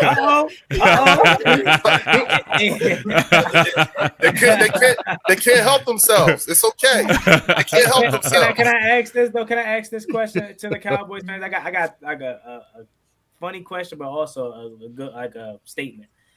If DeMario Overshown finally stays healthy, oh man, that dude is the potential on him, man. I'm telling you, like. I'm not even going to say I'm not going to say he's as good as Micah Parsons or what he'll ever reach Micah Parsons level, but that dude has shown flashes over the years. He's just, again, his health concerns being healthy. But I got a funny one for you. Who was worse, Matt Eberflus or Mike Nolan? Which defense was worse? I honestly, you got an A or B. Which one? I'm saying all of the above. They're kind of right there, but I think Matt Eberflus edged him out. Oh wow! If I'm not mistaken. Okay. Well, hey, we had the traditional worst. I'm sorry. Go ahead, TB. I'm sorry. Don't lose that thought. I want to shout out to my guy Eagles Drew, man. Actually, one of the sensible, one of the the ones that you can talk to, guys. He's a good one. Eagles Drew. Shout out to him. With a $4.99 super chat. He says, Dallas offense is overrated, not trolling. Top 5 offense, but ranked 18th overall. Exchanging field goals for touchdowns get you a 7-9-1 record. Go Birds. Not having a defense, having to put up over 35 points per game is what gets you to lose games. Did you think not having a defense? Did you think when you were up 21, were they overrated then? Yeah. So Nah, but then y'all And went. that suspect But ass then y'all defense. went and hired the guy whose secondary y'all went up 21. No, but my thing is this. But That's your let's not get that defensive twisted, coordinator Leo. secondary, bro. Let's not get that twisted, Leo. Like I said, at the bird section, they're not infallible. You know, they Absolutely. are great. Quinyon Absolutely. Mitchell and Cooper DeJean, they're great. Yep. But they're not untouchable. And Dak Prescott, because it's an NFC East rivalry and we kind of know each other, is able to exploit. You know what I'm saying? So that's this is why, you know, why I have it up here. You know what I'm saying? Because I could just put an address on everything and folk can put an address see that. on. No, wait. But because the thing is that if we're gonna have this conversation, all right, fine, fuck it. Let's have this conversation. Because let me explain to you who you gotta see. All right. So you got 9 guys on that defense who are going into year 2 to year 3 of the Vic Fangio defense. Okay. You've got Nolan Smith, Jalen Carter, Tariq Woolen, Quinyon Mitchell, and Cooper DeJean all looking to make a bag this year. They're eligible. You know what I'm saying? Then you got to deal with you got 2 guys on that defense. 10 of those guys on that defense have all won a Super Bowl in the last couple of years. You know what I'm saying? So when you're telling me that I got to face this prolific offense of George Pickens, Javonte Williams, or CeeDee Lamb, Jake Ferguson, and Jake Ryan Ferguson, Flournoy. everything like that. Yeah, because you know Jahad Campbell was in the running for Rookie Defensive Player of the Year, and Zach Bond was an All-Pro. Yeah, I'm cool with it. Since that's what I got to face with, you know, I mean, it's not like y'all don't know who these guys are, but the one you don't know is Tariq Woolen. You ain't got no film on him, and Jonathan Gennard on this defense. Again, so you're talking about a highly motivated defensive, a plethora of weapons that you're going to have to deal with. You know what I'm saying?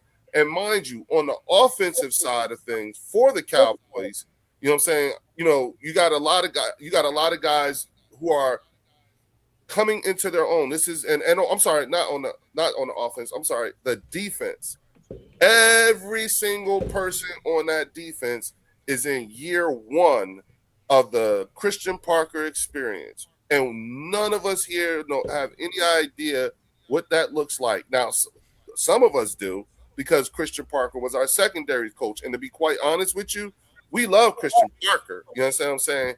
But we dodged the bullet, because if you were going to take from the Philadelphia Eagles, it would have been and hurt us would have been Clint Hurt. Okay, so you got the wrong one. You see what I'm saying? But he's a good guy. I'm just not sure if the tempestuous hearts of the Dallas Cowboys are prepared to allow Christian Parker to cook. You're absolutely right. Both of you nailed it. You are moving different this year. I call it activity. I'm always judging my team off of what the activity has been since the failed year before. Okay? And that's what I'm judging off of. And based off of what I've seen, I'll give it to you. You guys have some activity that does look different and everything. But once again, it's like what Stephen A. Smith says, just wait. Just wait. They'll never let you down. Just wait. That's the factor y'all got with you. So I'm just sitting here thinking, like, you know, because again, it dawned on me again. I'm sitting here listening to people whose teams won 4, 5, and 7 games last year, and this is insane. Hey, I think one of those games, I can't remember exactly, but I think one of those games was versus Philly on primetime in front of the world. Yep. But anyway, let me. That's the one. Hey, you got us bad day at the offense. You got us. You know, he know our record, but he didn't sweep the division, did he? Did he Not at sweep all. the division? Not at all. Right, that's all I want to know. Whoa, wait, Chris, what did I tell you? It's the NFC East. At worst, we're probably all going to end up splitting with each other. I don't care how good we are. I don't care if we're in a dynasty. There's something about you fuckers that we always end up splitting. Nowadays it's rare for us to sweep. More likely, I mean, not the Commanders. I mean, everybody's sweep, but I'm just saying, it's like it's one of those things where it's just like I don't put any. It's the NFC East. You know what I'm saying? Y'all, we all have a way of bringing each other down to earth. To be quite honest with you, the game that we lost against the Giants, when that belt to ass game, that was a down to earth game. And what did they do with it? Nothing. You know what I'm saying? Oh, I disagree. Against the game against the Cowboys when they came back on us when they were down 21. That was a down to earth game. What did they do with that? Nothing. You know what I'm saying? You won 5 games. You won 4 games. Great. You won 7. Wonderful. We won 11 and became NFC East champs 2 times in a row. And that's it. And in the grand scheme of things, that's it. That was a bad year for us. In the grand scheme of things, that's it. Hey, Dallas, quick question. No banners with no NFC East championship. Exactly, and that's why I said, and it's a bad year for us.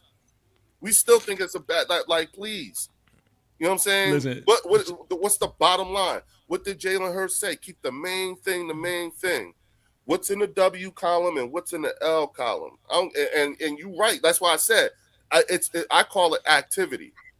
I call it, what's the activity? What happened? You know what I'm saying? At the end of the year, what happened? We just found out about some shit that happened like 3 years ago. We literally just found out about some shit. All that shit with AJ, and it was over pussy. 3 years ago. And y'all was rooting him on those 3 years. Huh?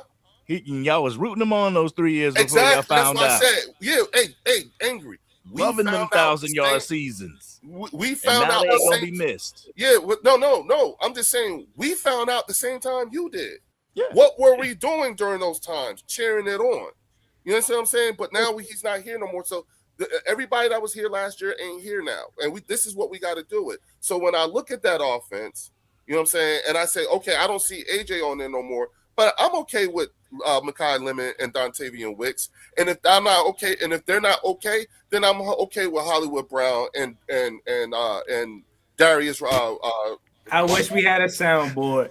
I wish we had a soundboard for that. This. What? Go ahead, what? No. It's only because if that's not going to work, then I'm okay with Saquon Barkley.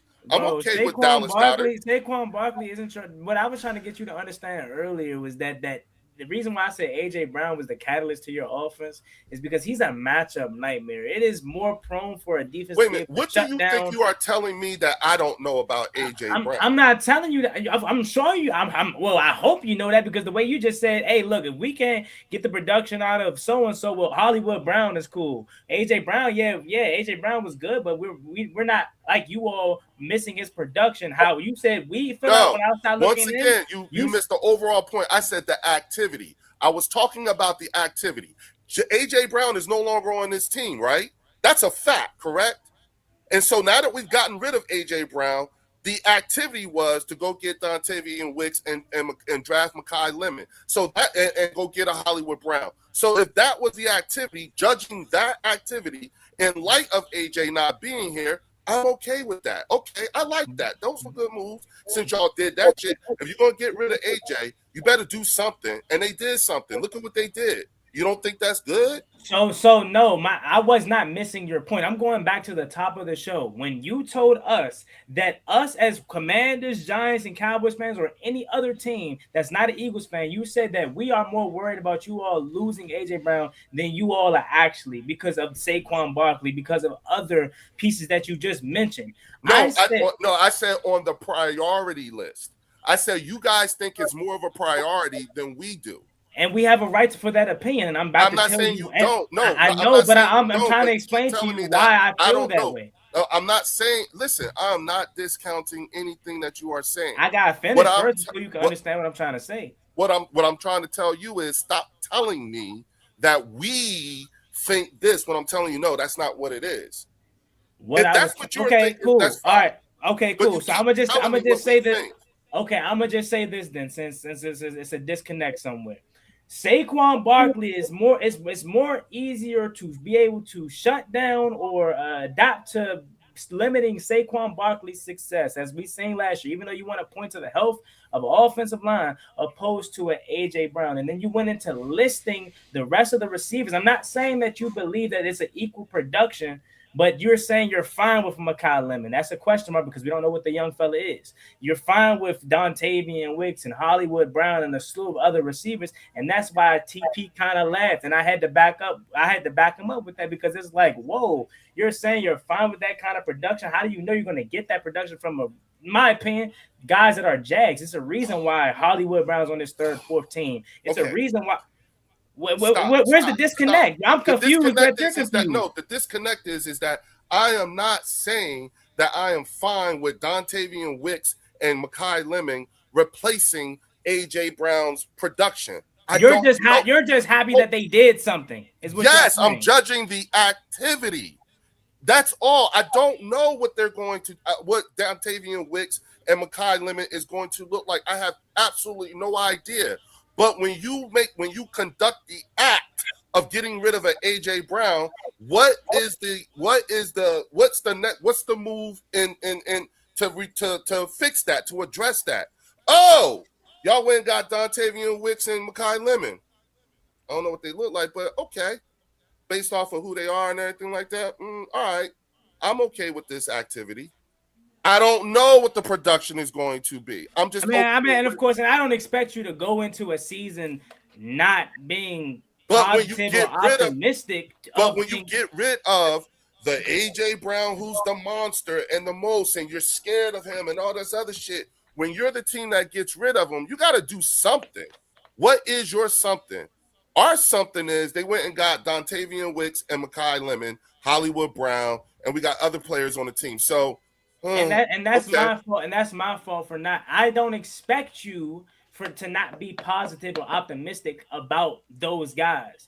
But again, the whole point, and again, why TP was kind of giggling is because I was just saying simply, Saquon Barkley is not a guy that I'm not gonna say he doesn't fear us anymore, okay? Because it's still Saquon Barkley. But as Angry said earlier, you got to stay healthy again with a guy that's going to be required more of now. Is it fair to say Saquon Barkley is going to be having to take on a heavier load now that a 1,400-yard all-pro receiver is no longer there? Is it fair to say that? 24 when he was there? For sure. In 2024, he was there. Let me ask you something. Has he ever demonstrated an ability to at least do it? What? It's Saquon Barkley, yes. Okay, he did it. He did it with the Giants. He's also showed the ability that he can be the liability for your team. Just but check out. Again, hello. Thank you. Once again, I not enough to shake my supreme confidence in his ability too. We don't expect you. He is a very competent running back. So okay, even with his mistakes and everything like that, I still have a supreme confidence in his ability to perform at the running back level, even with the mistakes that he may have made, and even with last year's production or lack thereof. It's not enough that I would not have a supreme confidence in his ability to play the running back position.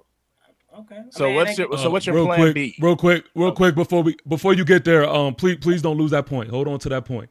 Linda Conyers again with another $5 super chat says Eagles go to 12 and 21 personnel, utilizing 2 tight ends and including 5 people to spread the ball to, and not a wideout dropping the ball on purpose.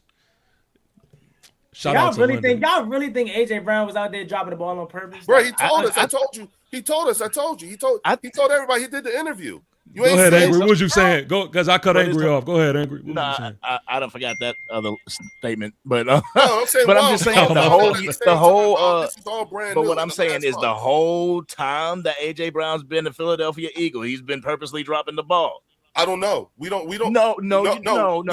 Because him and Jalen Hurts were close until that shit popped off between them. Come on, bro. Angry. Listen to me. The one thing I get to do is I get to tell you it came from the horse's mouth. This is what AJ said. He did that interview and told that girl the day he got traded. Yes, I don't know. I don't know about the whole time, but I could tell you that I could tell you what he said in that interview. Please, and that's where I'm drawing all my thing. It's what he said. That was the purpose of the book.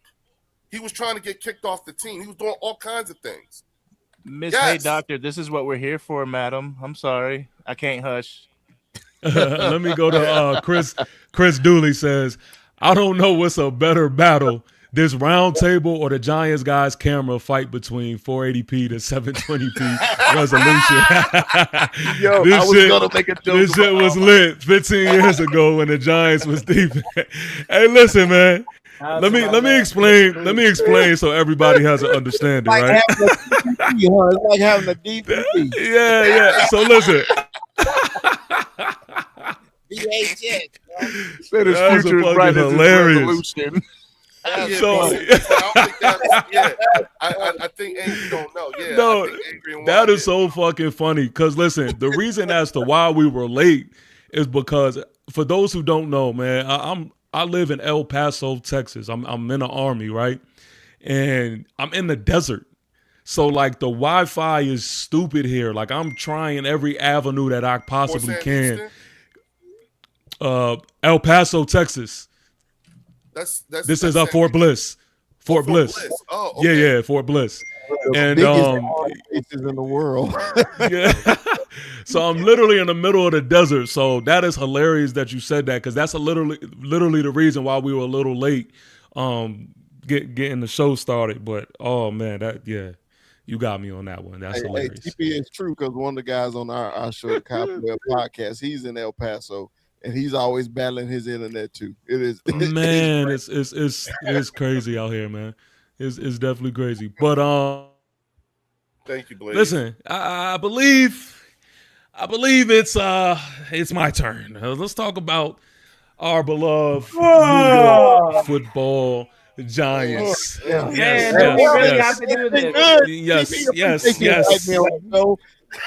We're the New York Giants. Hey, y'all. All right, I gotta go. I believe some of this take is my fault, because I put him on with a guy who used to play for John Harbaugh, and he was giving him all kinds of gems and whatnot. You know what I'm saying?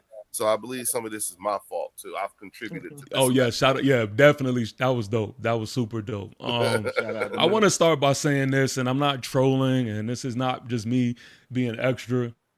But this is what I truly believe. I think that the New York Giants is going to finish first in this division. And I'm putting that out there because I believe that we finally have the medicine to what we've been missing, right? So you look at us last year, we've been really punching everybody in the mouth with just straight determination and some talent. Not a lot, but just some. And I feel like the main thing that we were missing, it's not a quarterback. It was not all these other things that people may have thrown, but we missed a certain culture, and we missed leadership. We missed coaching.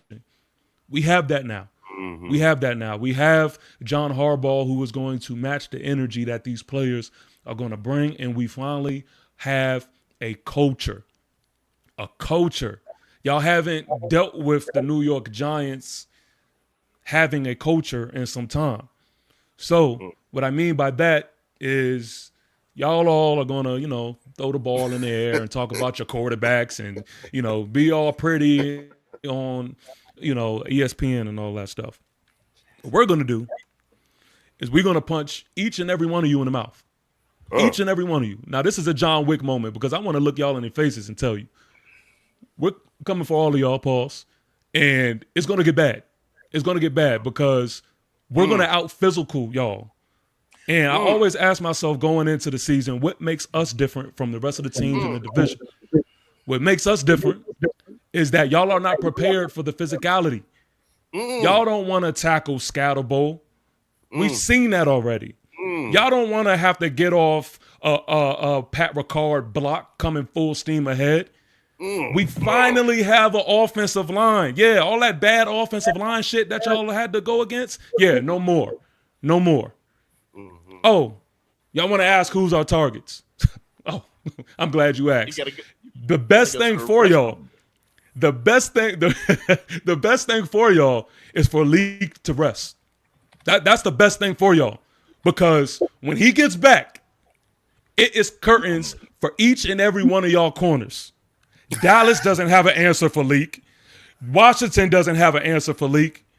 And Eagles, we're going for blood.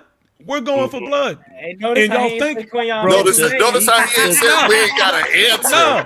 Does Leak have an answer for that surgically repaired knee? We ain't got an answer. Hey, he's about that 2-7, huh? Yo, he's not. Listen, we all are on the same page on this side. That Leak is not coming back until he's ready to go. That's maybe just not come back the same player. He will be back. He will be back the same player until late in the season. Y'all could hope for that. I would hope for that too. I would hope for that too. But what I'm saying is, like, DeMarvion Overshown had that same type of injury. Chase Young had that. Hasn't come back the same player yet.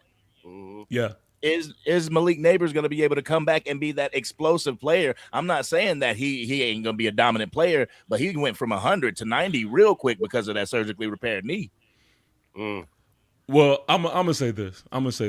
Because there's a difference between, me talking hopefully and then talking reality. Gotcha. As a Giant fan, that's all I could do right now is hope so.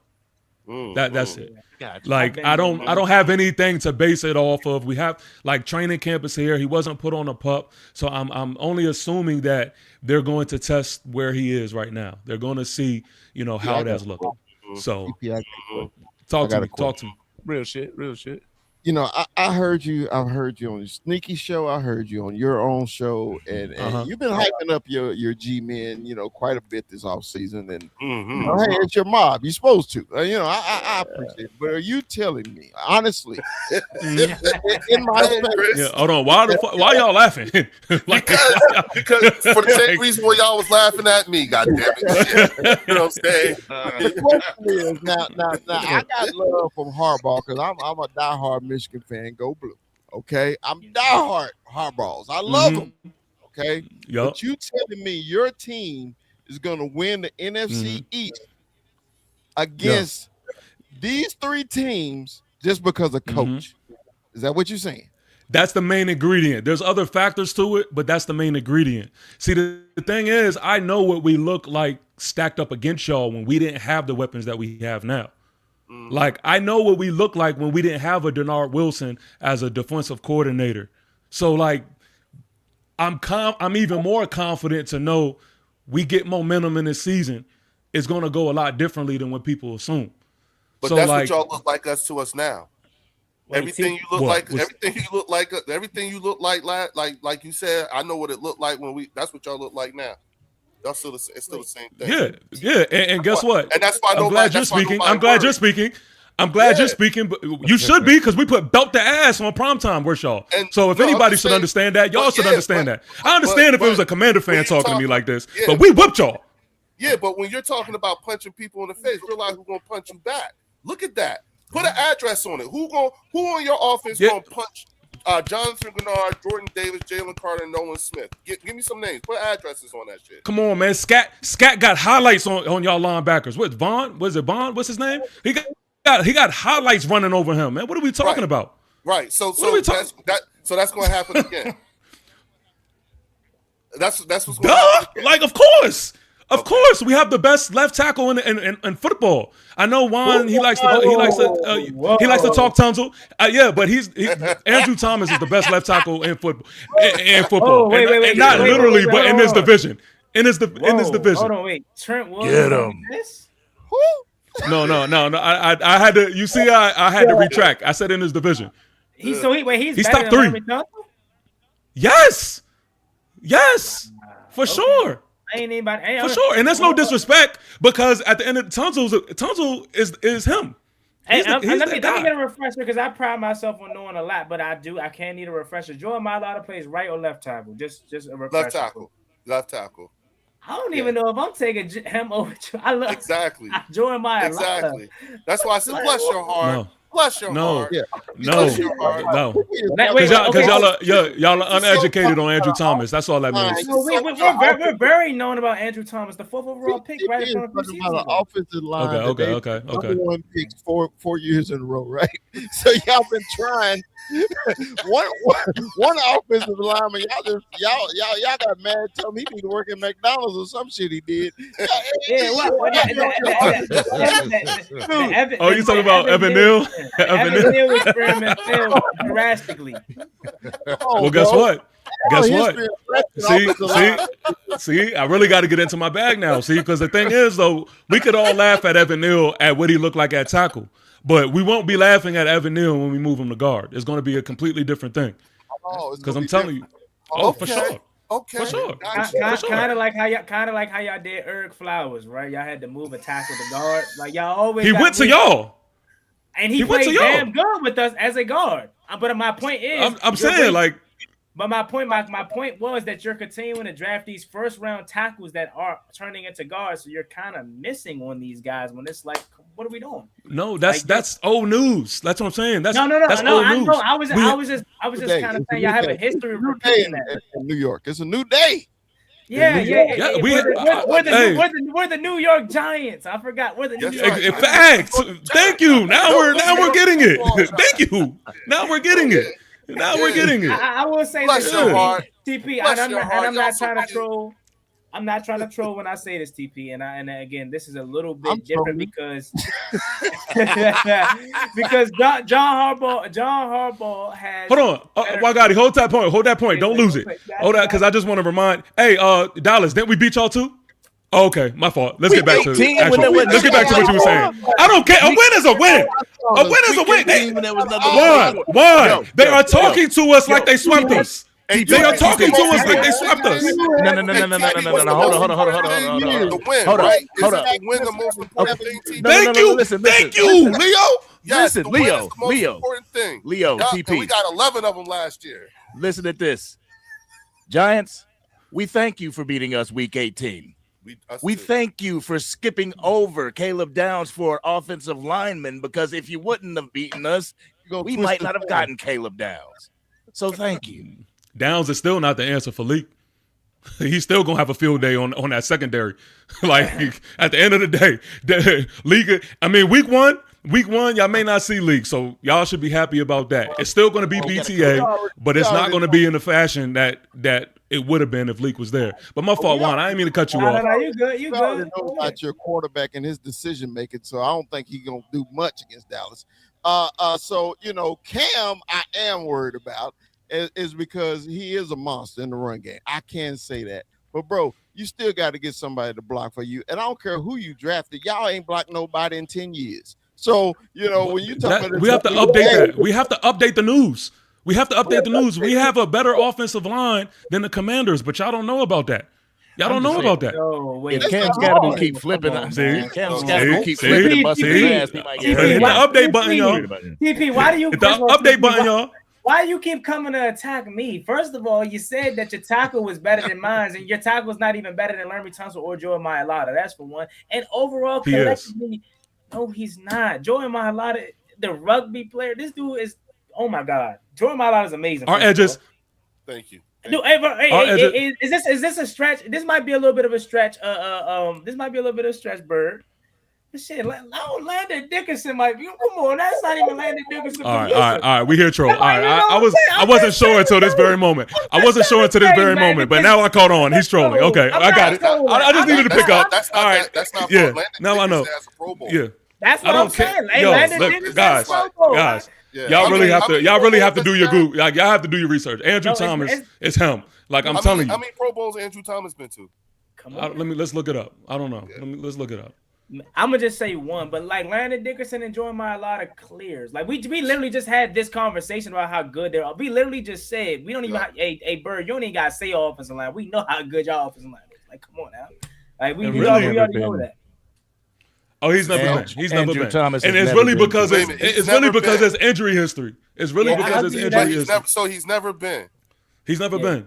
But that's not the end all be all to me. Like, that's not the end all be all to me. Like, Pro Bowls doesn't define anything about who Andrew Thomas is. Like, see, that's what's wrong with Philly. Hold on. That's what's wrong with Philly. Y'all care too damn much about rankings and all this extra shit. What about the eye test? What about I seen Andrew Thomas completely exit Benito out the game when we playing Denver? What about I seen Andrew Thomas go against Myles Garrett and neutralize Myles Garrett when we went against them? Like, these are things that I seen. I don't care about the rankings and all that other crap. Like, I don't care about none of that stuff. But he has been an all-pro, my guy. Yeah, never been an all. Yeah, he's been an all-pro. He's never been a Pro Bowl, but he's been an all-pro, which is crazy. I don't understand that. Yeah, like it's. I don't really. That's why I don't really go by the pleasantries of the awards and all that other stuff. Like, honestly, the best thing God has gifted me is my eyes. Like, I can see it. You know what I mean? Like, I can see it. I didn't even say Larry Johnson. Damn. Exactly. All pro is better than Pro Bowl, so you figure he would have made the Pro Bowl off an all-pro season. You know what? Let me ask you this. For all the Commander fans in the world, I want you to answer this, and I want you to answer it confidently, and let's see if the panel will agree with you. Make sure you talk to us nice, because you ain't beat us in about 6 years, man. Go ahead, talk to us. Okay. Nice. What position group is the Commanders the best at in the NFC East? Position group? Position group, yes. Quarterback. I got the best quarterback in the NFC East. All right, y'all. It's been a good night. It's been a good night. Thank y'all for tuning in. Thank y'all for rocking with us. In the NFC East. Yeah, thank y'all for Thank y'all for tuning in. Thank y'all for rocking with us. Thank you for lending us your time. Y'all want to laugh about that? Okay, cool. Laugh about that. I got the best linebacker core in the NFC East. Say, man, I don't even know about that. Is that vodka or is that water? Pick, Is that vodka or water you drinking? I'm just trying to figure it out, bro. I mean, I ain't gotta go to linebacker. I can stand firm on my take. I got the best quarterback in the NFC East. You know, your quarterback literally performed 1 year, okay, and he's the best. All of a sudden, this is just amazing. And this ain't even the Commanders fans. This the NFL media saying this. I'm understanding you hyping your team, but the facts and truth. The truth. You know your quarterback is not the best in the East because he has to perform. He has to play in the games. He has to win the games. He is not the best in the East. You may get third, Third is crazy. Third is crazy. I have the best. Then this ain't even coming from just Commander fans. This is coming from the national media that talks about Jaden Daniels and the light that he does. You know what I'm saying? In Washington? No, in notice I said the national media. Notice I said that. By the way, hey, look! Shout out to my guy. Shout out to my guy, Big Dash, man. My guy, Big Dash. He always says, man, you could tell when somebody got new money, and this is what it is with the Commanders, man. They ain't never had a quarterback. Just like you with Jackson Dart. In fact, who? Eli Manning. What are you talking about? Like, what are you talking about? I've experienced that. You're talking about new money. I thought you were saying us having new money, saying we haven't had a quarterback in a while. We know you've had Eli Manning. You won Super Bowls. I'm saying I thought you were saying we haven't had a successful quarterback in a while, and I'm like, y'all haven't had nothing since Jackson. What I'm saying, this what it is you finally have somebody that is, I would say, elite. Is that fair to say? An elite quarterback. We could put him in the elite speak. Are we? So okay, TP. If we're saying that, if we're saying Jaden Daniels is elite, thank you for saying that, because I personally feel that way. Not yet. But is Jalen Hurts elite? We're talking about quarterback play. We're talking about as talent evaluators. Is Jalen Hurts elite? So I'll answer that. I'll answer that in 1 second. Notice but Randy Cadell, shout out to him for the $5 super chat. He says, what did ESPN rank Daniels in QB standings? Honorable mention. Well, he was number 11 in QB ratings. And this should tell you how highly they think of him. He played in only 7 games last year, and he was left off the list by 1. And he only played in 7 games. My point. He only played in 7 games. You keep yes, proving but out. prior to but that's y'all. That's the point that y'all are missing. Y'all are saying he's injury You prone, keep proving but he the point. played. They still That's ride not the proving rookie. your point, because as you all Yeah. said in the comments, said everybody gets hurt at some point in sports. But the point that I'm making to you all that y'all keep trying to say is he's injury prone when he played in every single game of his career in his rookie season. Like 4 times. Yeah, you told us because that. I'm trying to get that through your head. Because Dak Prescott had a broken ankle. Dak Prescott's always having some injury concerns from time to time. I can't say he's injury prone. He had one. Dak Prescott had one major injury, and that was his broken ankle against the Giants a few seasons ago. Jalen Hurts, I can't remember Jalen Hurts having any major I thought he injury. almost ripped his the hamstring off the bone. Oh, the hamstring off the bone. So that's what I'm because saying. Because of a broken thumb. Yeah.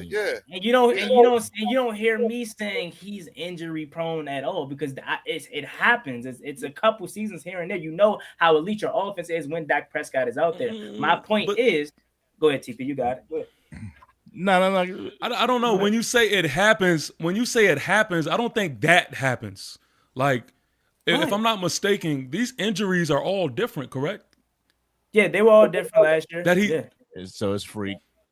So like that's Thank you. It's freak. It's a freak injury. Like, it's not something that's consistent. It's a freak all right, injury. real quick, I got another $5 super chat, man. Shout out to Talking Sports with Bill. He says, so you think Giants O-line can't block? You gonna find out week 1, son. Yeah, man. I mean, we know the truth. They don't know it yet. Okay, they don't know it yet. You know what I mean? But Giants fans finally represent. We know. Let's go. Y'all remember that? Bill. Thank you, Bill. Hey, people remember that 40 burger on opening night. So you don't want that again. That was a long time ago. I don't live there But anymore. I will tell you this, Juan. Real talk. JD5 has the potential to be an elite quarterback. He has the potential to continue to take the NFL by storm, but he also has that potential to be a CJ Stroud. Yeah. You don't hear from him anymore. There, man. You I know, see some CJ Stroud in him too. Nah, see, and that's the narrative that I was hoping y'all didn't go to. First of all, let's talk about it. CJ Stroud, the narrative that y'all want to put on CJ Stroud is so bad. It's so misleading, because he still led his team to back AFC championship title. I mean, AFC South titles, playoff wins every season of his career thus far. CJ Stroud, what I will say is he may be shell-shocked, because ever since he lost Tank Dell, ever since his offensive line went down, he may be a little shell-shocked because he's getting hit so much. So of course he may look at the Wait a game. minute, did CJ Stroud say that he was shell-shocked? No. What I'm JD5 did. What I'm saying, JD5 said he had PTSD because he got hurt. That's what shell shock is. No. I did 6 tours in Iraq and 4 in Afghanistan. I know the lingo. Okay, shell shock and PTSD are the same thing. Shell shock and PTSD. You're okay. Jaden Daniels got hurt and he broke his. So what are you? But Jaden Daniels said Jaden Daniels told everybody he's got PTSD. Let me ask you. He said he had PTSD from that night for a while because of. It was such a traumatic injury. Let me ask you, if you're running and your elbow twists the whole direction, are you going to sit up? I'd have PTSD.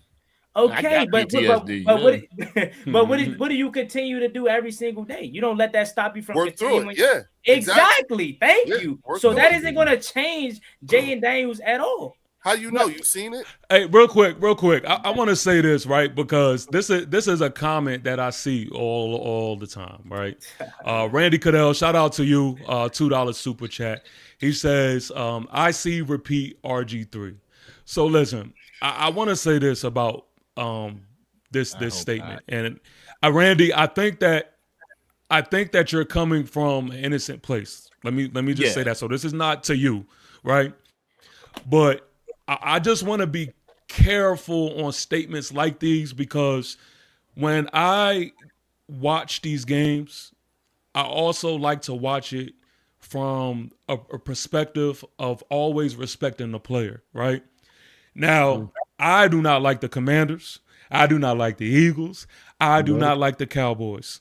But I hate when people go through injuries that are like life changing and career changing. I don't care where it happens. I hate it. Right. So I don't want to project that on Jaden Daniels. I understand it is like a concern, right? It is a question mark as to, okay, is he built for this game, right? And again, Randy, I don't think you came from an ill will point of view, but I just say this to say, because I know this is a comment that we see all the time. I don't take it there. I like to just be respectful in that manner, right? Because I respect is just a big moral in my compass, right? So that's just that. But shout out to you, Randy. Appreciate you, bro. Mills with the $2 super chat says, we need a new QB.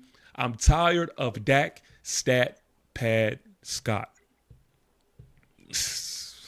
Well, that's one of your own. So you have the minority out there. Go ahead, Chris. Well, I like to address this comment. Okay, they're talking about PTSD, and we Cowboy fans, right? So Cowboy fans is always, what have you done for me lately? Okay. Yep. We're always in old time syndrome. Roger Staubach, or what Troy Aikman did. They hated Tony Romo, but as soon as Tony Romo left, he was the greatest quarterback ever. And it's going to be the same thing with Dak Prescott, the leading passer for the Dallas Cowboys in their history. They always got something to say, but let Dak Prescott win a goddamn Super Bowl. Oh, he's the greatest Super Bowl ever. We them boys. We them boys. So this is the only thing at the Cowboys. He's Jalen Brunson, Dallas. Yeah, thank you. Yep. This is the only thing I hate about my Cowboy fans, because they're selective in when they want to cheer for their fucking quarterback. Okay, right. I've seen all five. I'm old enough. I've seen every damn quarterback that played for these some bitches. Okay, but look, man, when you don't support your own quarterback, and a lot of this too, man, and we from the South, a lot of it is race too. A lot of people don't want to say the shit. Say it. It's race too. Okay, but look. Man, look, Dak Prescott is an excellent quarterback. If Dak Prescott played for any other team in the NFL, y'all would be saying, hey, he's top 10 quarterback. But a Cowboy fan that always dog out his damn quarterback is irritating as fuck to me. And if it's kids in here, I apologize. But it's ridiculous, man. How you going to dog out Talk your talk. How you gonna dog out your own damn quarterback who gave you everything he had on the damn field? You want to go back and talk shit about your own quarterback? You talk shit about your own family? And we supposed to be family. Everybody, you always see Dallas Cowboys for life, but you got an asterisk behind it. Fuck it. If you ain't a Cowboy fan, don't be a fucking Cowboy fan. But I am. I say people. It's like people don't realize that whole Quincy Carter era. The era before Tony Romo, before getting the franchise quarterback. Like some Cowboys fans act as if the quarterback position grows on trees, and I ain't shouting the Washington Commanders out, but I see why y'all are so amped about Jaden Daniels is because it took y'all so long to find a franchise quarterback. And now that you have a franchise quarterback, it's like, let's go. They don't grow on trees. Mm-hmm. So as soon as Dak Prescott leaves, and then we get that whole era, we don't make the playoffs 5 years in a row. Oh, I wish we had Dak Prescott. I wish Tony Romo was still quarterback. Mm-hmm. Yeah, like come on now. Right. Anyway, I'm sorry, TP. Again, shout out to my guy Randy with the $5 super chat. He said, "No disrespect at all. I want him." To be the best that he could be. I really meant no harm to a player. And for sure, I didn't take that. Shout out to you, Randy, again, man. I don't believe at all that you meant any harm. Can I say this, man? Wait, I'm sorry. Go ahead, TP. I'm sorry. Another $4.99 super chat. Shout out to my guy, Twist. Yeah, all right, here we go. This is one of my guys, man. Twist is in the building, man. Washington fans got to roll up another joint, man. They still high off a blunt from 2 years ago. They ain't come down yet. Fact, Twist. I'm with you. I'm with you. Shout out to Twist for the $40.99 super chat. All right, my fault, Chris. I want to say real quick, man. I want everybody to be healthy. because that's how I want to judge my team. I want Jalen Hurts to be the best he can be. I want Jaden Daniels to be the best he can be. I want Jackson Dart to be the best he can be, because I don't want no excuses. Okay, well, you beat us when we didn't have this person, or you beat us when Saquon wasn't there. That's dumb to me, man. I want every person in NFL, man, to be healthy. Okay, it's I love football, bro, and I hate it when the stars ain't there. It's like watching a preseason game. So yeah, I know the little thing about the RG4 and all that crap, man. What happened to RG was tragic, man. It was. Yes. I love the kid, man. Texas kid, Texas all day, do or die, And FYI, I know I'm a bad parent. They call CPS on me because my son is a Commander fan. I apologize for that. But oh yeah, you should have told me that. You should have told me that. That's what I like. CPS I said sometimes.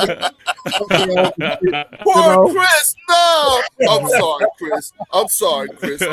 Man, Chris, crazy, man. Yo, but I am gonna I'm gonna challenge you guys. We hate each other's teams, NFC East, but I want to know something that scares you about an opposing team in the NFC East. I'll go first. I love that. I love that. Good one. I hate any other team in the NFC except for one. Punk ass, trick ass, book ass, hoe ass Eagles. I hate them. Anyway.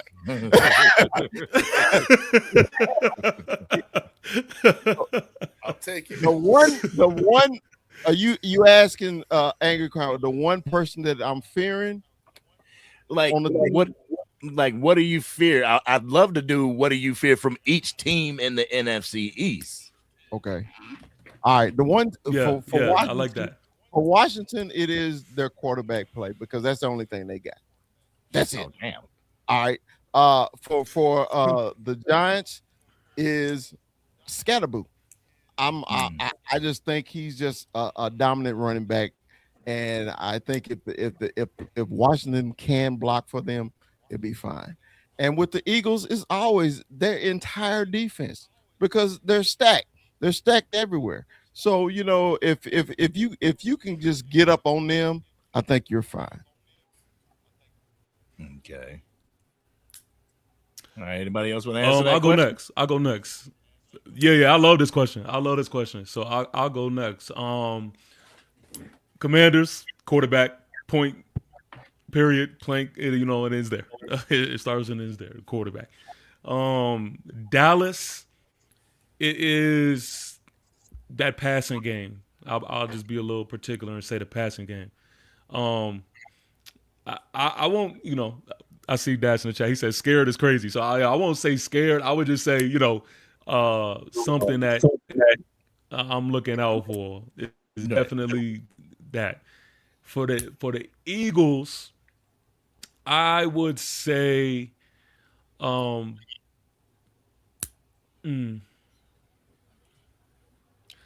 I want to say defense, but I want to just be a little particular. I would say defensively, neutralizing us when we put the ball in the air. There they go. You can say their names. They right there. Remember, I'm just saying. I would just say that little ass shit, Leo. Yeah. I would just say I have no doubt that we can't run on the Eagles. So I can't, honestly say that I'm necessarily worried about that. In a passing game, will we be able to get ours off in a passing game? If anything, I would say that would be the thing that I would be focused on. But that's it. Real quick before anyone else goes, another $10 super chat. It's Talking Sports with Bill. He says, honestly, I fear Cowboys offense, Eagles their defense, and JD5 for Commanders. So, okay, yeah, we pretty much on the same page. On the same page with that. I'll go next. If you want me go to. Ahead. First and foremost, I'm actually surprised. Well, I'm not surprised because y'all don't know yet, and that's understandable. But that none of y'all said our defense, and for the simple fact that because if Jaden Daniels stays healthy, the biggest thing that has held us back from reaching a potential Super Bowl, at least that 24 year, was our defense. So if you're expecting Jaden Daniels to still give you somewhat of that production they gave for 24 with a relevant defense or a better defense, that would be the scary part. Because I'm telling you all, our defense is on paper amazing. But what I would say for the Cowboys is what scares me is that Shoddy ain't no fluke, man. I'm gonna just call it what it is. I thought Shoddy. I said, man, why did Jerry Joe Hutch hire this dude, man? Like, who is this dude? I thought they was gonna go out and get a credible guy head coach. We all thought that wasn't gonna work. And Shoddy came in, man, and he gave y'all some juice, dog. Like, I like him as a head coach. I was completely wrong. And that's my biggest fear is like you guys actually might have figured it out at the head coach. It ain't Mike McCarthy. It ain't Jason Gerd. You know what I'm saying? Y'all might have actually got y'all the guy. And it didn't seem like it at first prior to the season starting last year. But then, of course, we know that offense was rolling and things like that. And again, like you said, both Cowboys representatives up here. That defense is the reason why they couldn't go no further. So for me, it would be y'all head coach that y'all got a legit coach, man. If he's able to replicate what he did last year again this year. For the Eagles, man. For the Eagles, for me, it would be Jalen Hurts silencing all the critics. Because even though we've seen him perform at a high level in the postseason and he's a Super Bowl champion, I mean, Bird, I'm sure you hear it every day. Nobody truly respects Jalen Hurts. I mean, we've talked about it immensely tonight. Nobody wants to give Jalen Hurts his true credit, and everyone is back against the wall yet again. Oh, no AJ Brown. Can he prove it without having an all-pro receiver like that? What is he going to look like now with another offensive coordinator? Is Sean Minion going to come in and be able to help him? And he's not going to have a Kevin Patullo year, since a lot of the bad was Kevin Patullo, right? This new offensive line, no Jeff Stoutland. You know what I mean? What is this going to look like? So my biggest fear is that, man, if Jalen Hurts goes out there and silences the critics this year, it's nothing else I can say anymore. He's already won a Super Bowl. And now he goes out there post AJ Brown. Hey, what did he say, Bird, in that one interview with that shiny ass chain? That's what y'all wanted to see? That's what y'all wanted to see? If he goes out there and does that for 17 games in a postseason, man, it's nothing else I could say. And as far as the Giants, man, it ain't nothing that scared me about y'all. Y'all gotta beat us first, man. I'm gonna keep it a buck with you, man. Like, it ain't nothing that scares me about the Giants, dog. Like, so I tried to think hard about it, man, but I couldn't find anything that scares me about your Giants. I can't wait, particularly for the Commanders. Oh, I can't wait. Big Dash, you are stupid. I can't even find a comment, but he said smashing something on the Commanders' sheets is diabolical. Nah, it give you that plus 10 power, man. Yeah. You know what I'm saying? Plus 10 all stat. You know what I'm saying? Yo, y'all stupid. All right. Angry, did you go? You ain't go yet, did you? I ain't went yet. All right, with the New York Football Giants, I just feel that they had a really good draft. That their defensive front has always been an issue. You know, it's been able to lay hits on Dak Prescott, whether it's hurry ups. He still completes the passes, but those hurry ups, they get you. Cam Scatterboo also scares me. When Malik Neighbors comes back, the passing attack, as well as the escapability from Jackson Dart, that all scares me. John Harbaugh doesn't scare me because John Harbaugh really didn't know how to use Lamar Jackson properly. So he really doesn't scare me. The Commanders, Jaden Daniels. And I mean, and I know the question is like, well, if y'all, every single one of y'all on this panel said Jaden Daniels, so if y'all saying that, then why isn't he considered a great quarterback? He has the opportunity to. And you guys drafted my guy Sonny Styles. I was a Sonny Styles guy over a Caleb Downs, but the whole fan base was Caleb Downs, so I kind of followed suit. And with the Philadelphia Eagles, it's their defense. I mean, the defense overall, because the defense has the most continuity. The offense, I'm begging you to throw the ball. You know what I'm saying? I'm begging you to throw the ball. If your offensive line is back, let's see what that rushing attack looks like. See if we can stop it. See if we can. I mean, I can't even say stop it. See if we can slow it down. But overall, that defense is what scares me. And with the Cowboys, another thing that scares me is if Jerry Jones creeps his creepity fucking ass out of the shadows and ruins stuff for us in the training camp. Like what his wife said, like in that way. What his wife said, you just can't leave well enough alone. Whose wife? Jerry Jones' wife. Remember when they did the documentary and he was saying how his wife jumped in his ass because he did something he shouldn't have did, fucking with the team. And she I'm gonna keep it a buck. I didn't watch that documentary. Oh, dog, I watched it. It was good. Nah, I watched it. It was good. Oh, his wife, like there are a lot of things that a lot of the times where, like going back to the Jimmy Johnson era and everything like that, when in that movie, when they talk about that, they talk about what his wife said to him. His wife went the fuck off on him. She was like, "You just couldn't leave shit alone." That documentary was one of the reasons why I can't stand it. Stop living in the damn 90s. I don't give a shit about the 90s. What I care about is these fans that are 29 years and younger that haven't experienced the Super Bowl. Forget all that documentary shit. We want another ring. And Leo, I think you next, brother. Oh, really? Okay. Well, I'll say this. Every one of you guys' takes. And I'm better. I feel like my cup has been poured into.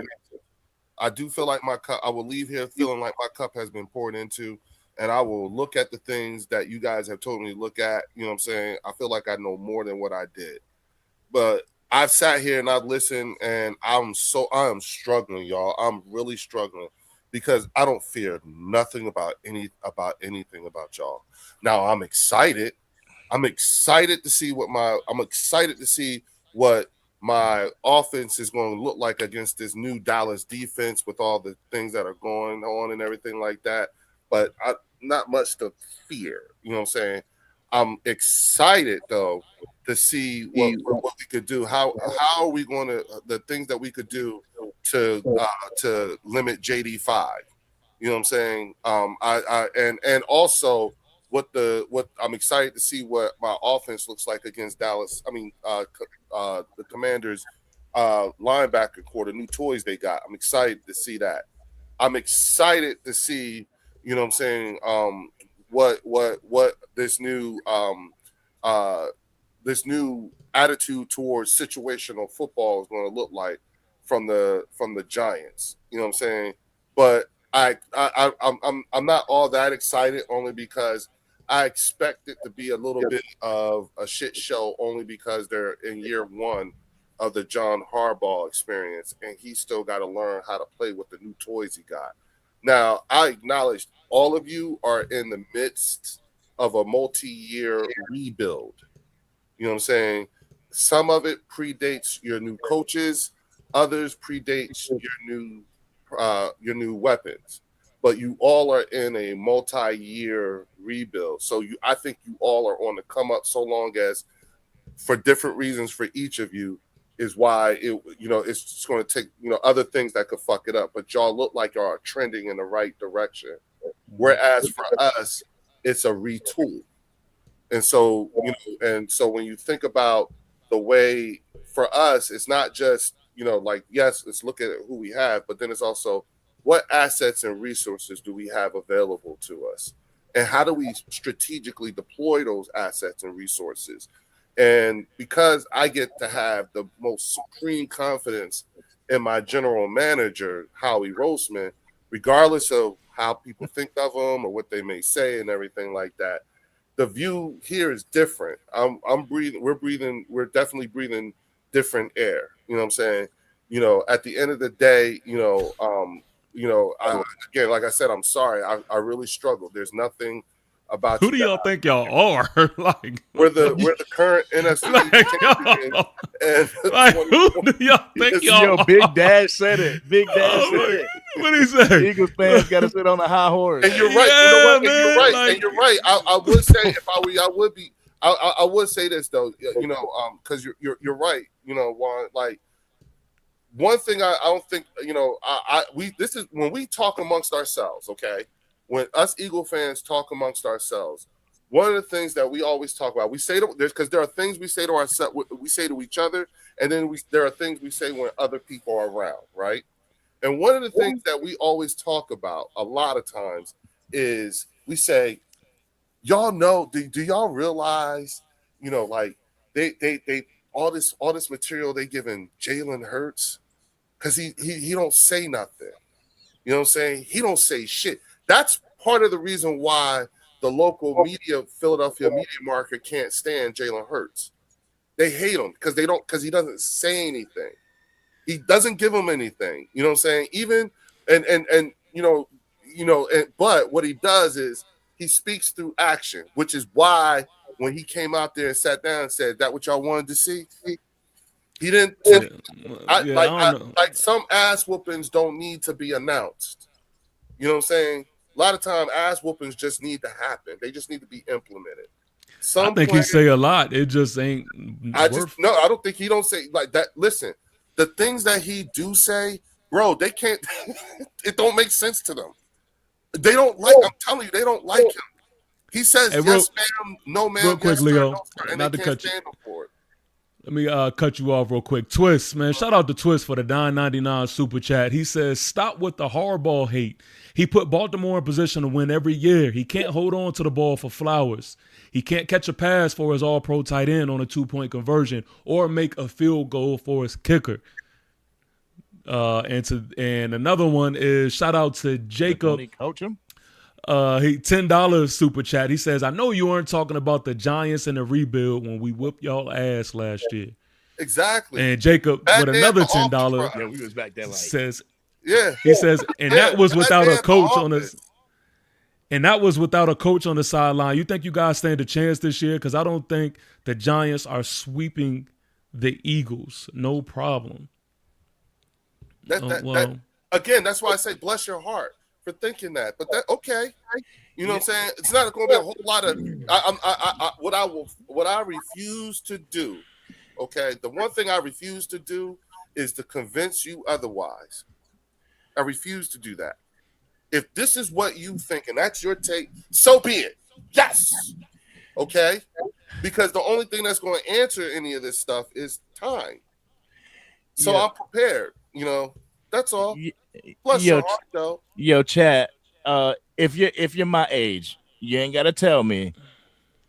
But was this how we were back in the 90s? Absolutely. Yes. Because I said that. I was worse. like, worse. Eagles fans remind me of worse. Cowboys fans back when we were winning Super Bowls. You were worse. Is it true? Yes, you were worse. You were worse than this. I am showing you what it looks like to be a modern era, winner, and what it looks like. And this is the way it does. There's a listen. I've given you all grace. What did it look like for y'all getting there? So I've given you all grace tonight. So listen. But before we call it a night, man, I do want to take the time to make sure that we go through the comments a little bit and we chop it up with the people. So rapid fire, everybody. If you got something to say, hopefully I can reach to you. The comments is going crazy right now, but we gonna if it's dedicated to your team. Y'all go ahead and do a rapid response, but we gonna get that started. Also, listen. If you haven't already, make sure that you like this stream. Like this stream right now. That is the way you can support each and every one of us. We don't care about money. We don't care about any of that. But just the simple things like liking the stream, subscribing to us, man. Even if you are a fan of the op. Look, man, let's continue to keep this ball rolling. We hope that you enjoyed yourselves. We hope that you enjoyed jumping in the chat, talking your shit. But let's jump in the comments, man. Let's see what we got here. See Cassie Roswell, the Cowboys fans that are young as yourself. We need this damn ring. Real talk. We gotta knock them birds off. Real talk. Let's see. Let me see where we at. I scrolled up. Dumb eye. Let me see. It says right here, 864 Cowboys fan says, Cowboys beat they self, flags, drop balls, not knowing routes, can't pass block defense, can't stop nothing, but it's Dak. Let Dak go. It'll fix all that. Let some fools tell it.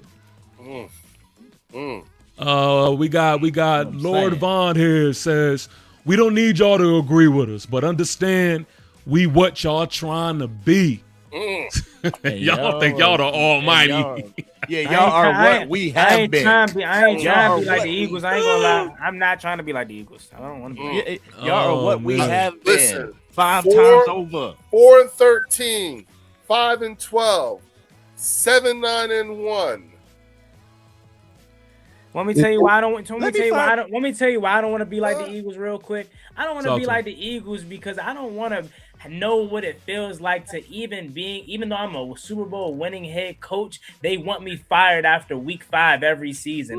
I don't want to know what it feels like if Jalen Hurts has one bad game. Oh, we need to move on from him. Oh, AJ Brown's a diva. Oh, this, that, and the third. I don't want none of that pressure every single year. After winning a Super Bowl and going to the playoffs, and year in and year out, why am I not comfortable? Why are we not having contract extensions for Nick Sirianni? Why did Doug Peterson get fired even though he led you all to your first Super Bowl ever? And I think he had another postseason year in him before you departed with him. So I don't want to be like the Eagles. I don't want that kind of pressure. Dan Quinn leads us to the Super Bowl and continue us to have playoff berth after playoff berth.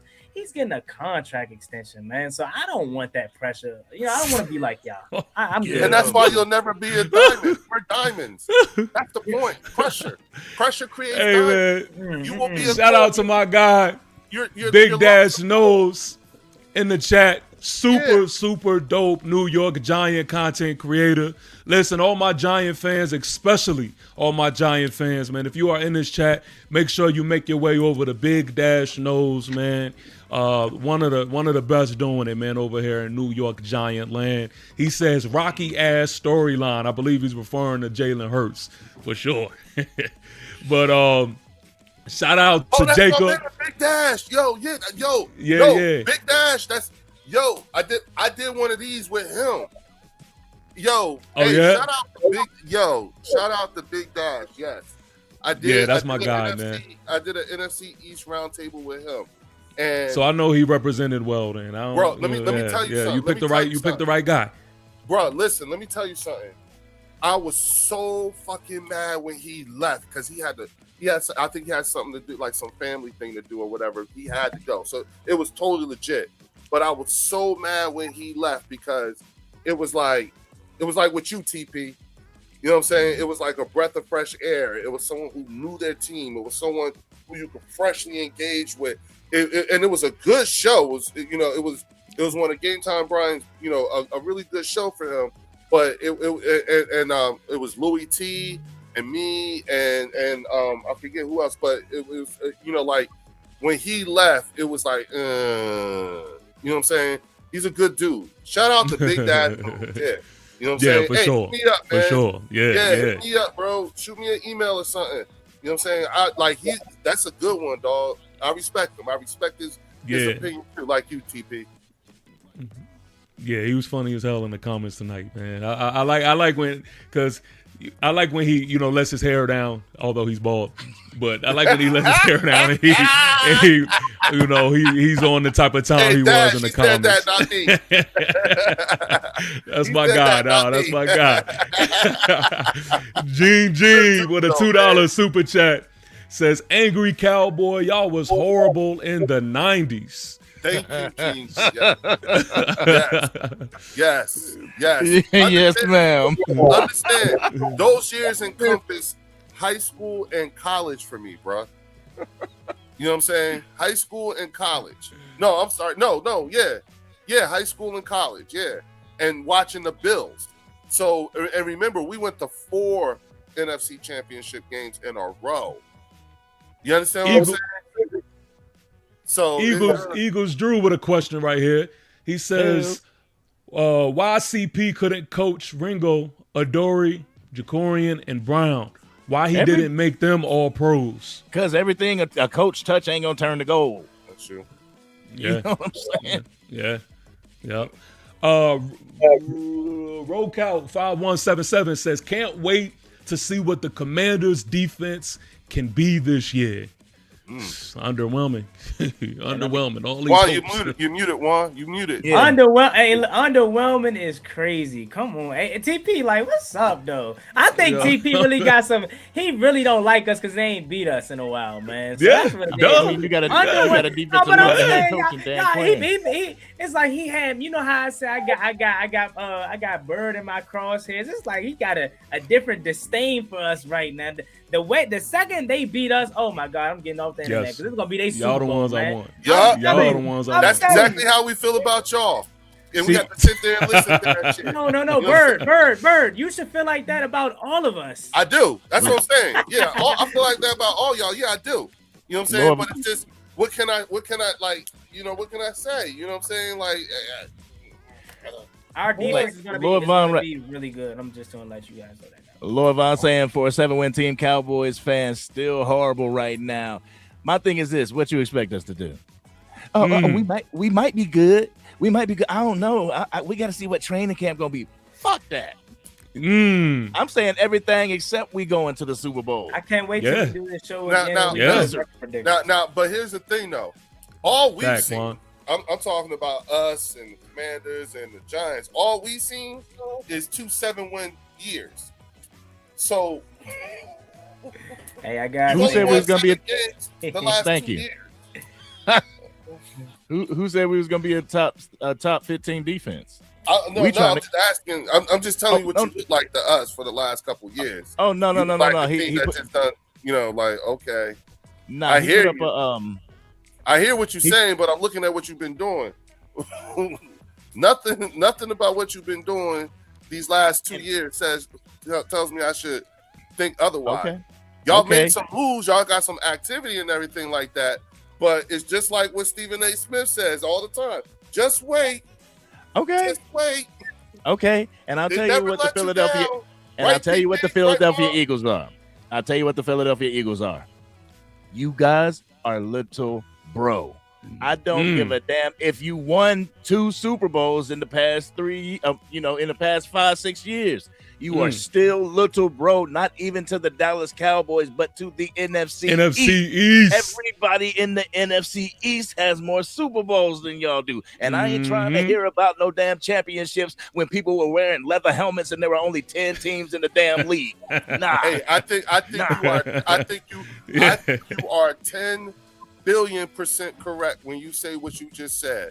The only problem with that is because your way of thinking on winning is from the late 1900s. You fail to realize that's not as big of a flex as it sounds. All right. Listen, Bean and JP. But when you become, but see, here's the thing: when you're not looking at it, like show them the VHS tape again. I mean, let me go ahead and tag my tag team partner. Yeah, that's why you don't know these things. Let me tell you what happens, right? See, there's this thing called now. What you say, Chris? What did Chris say?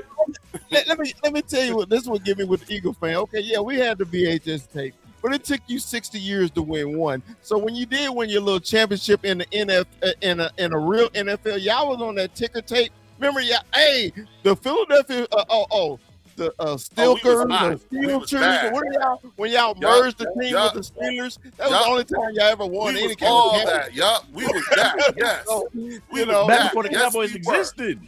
You're 1,000,000% correct. But again, it's from the late 1900s. At best, you guys are more like tune-up teams for us.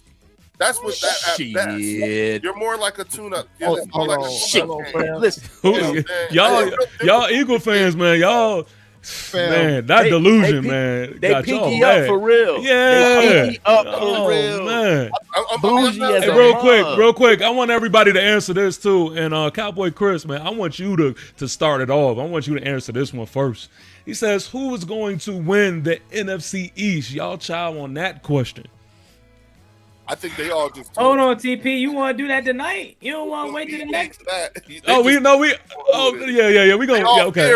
I don't fear none of them. Okay. Okay, we'll wait. I mean, power perceived is power achieved. I don't expect none of us to not say our own team. So actually, we can say because the record prediction will be a 7-3. We ain't going into the record. Right. Yeah. We all gonna say our own team, right? That's what I was expecting. We'll be 13-4. The only person that I don't think should say anything about winning the division is TP. But he said that. I was appalled when he said that earlier. That was crazy. He said the Giants gonna win the NFC East. Yeah, hey, listen. I just want to say this, man. I'm gonna say this, and then we're gonna let y'all say your closing words. But I'm gonna say this real quick.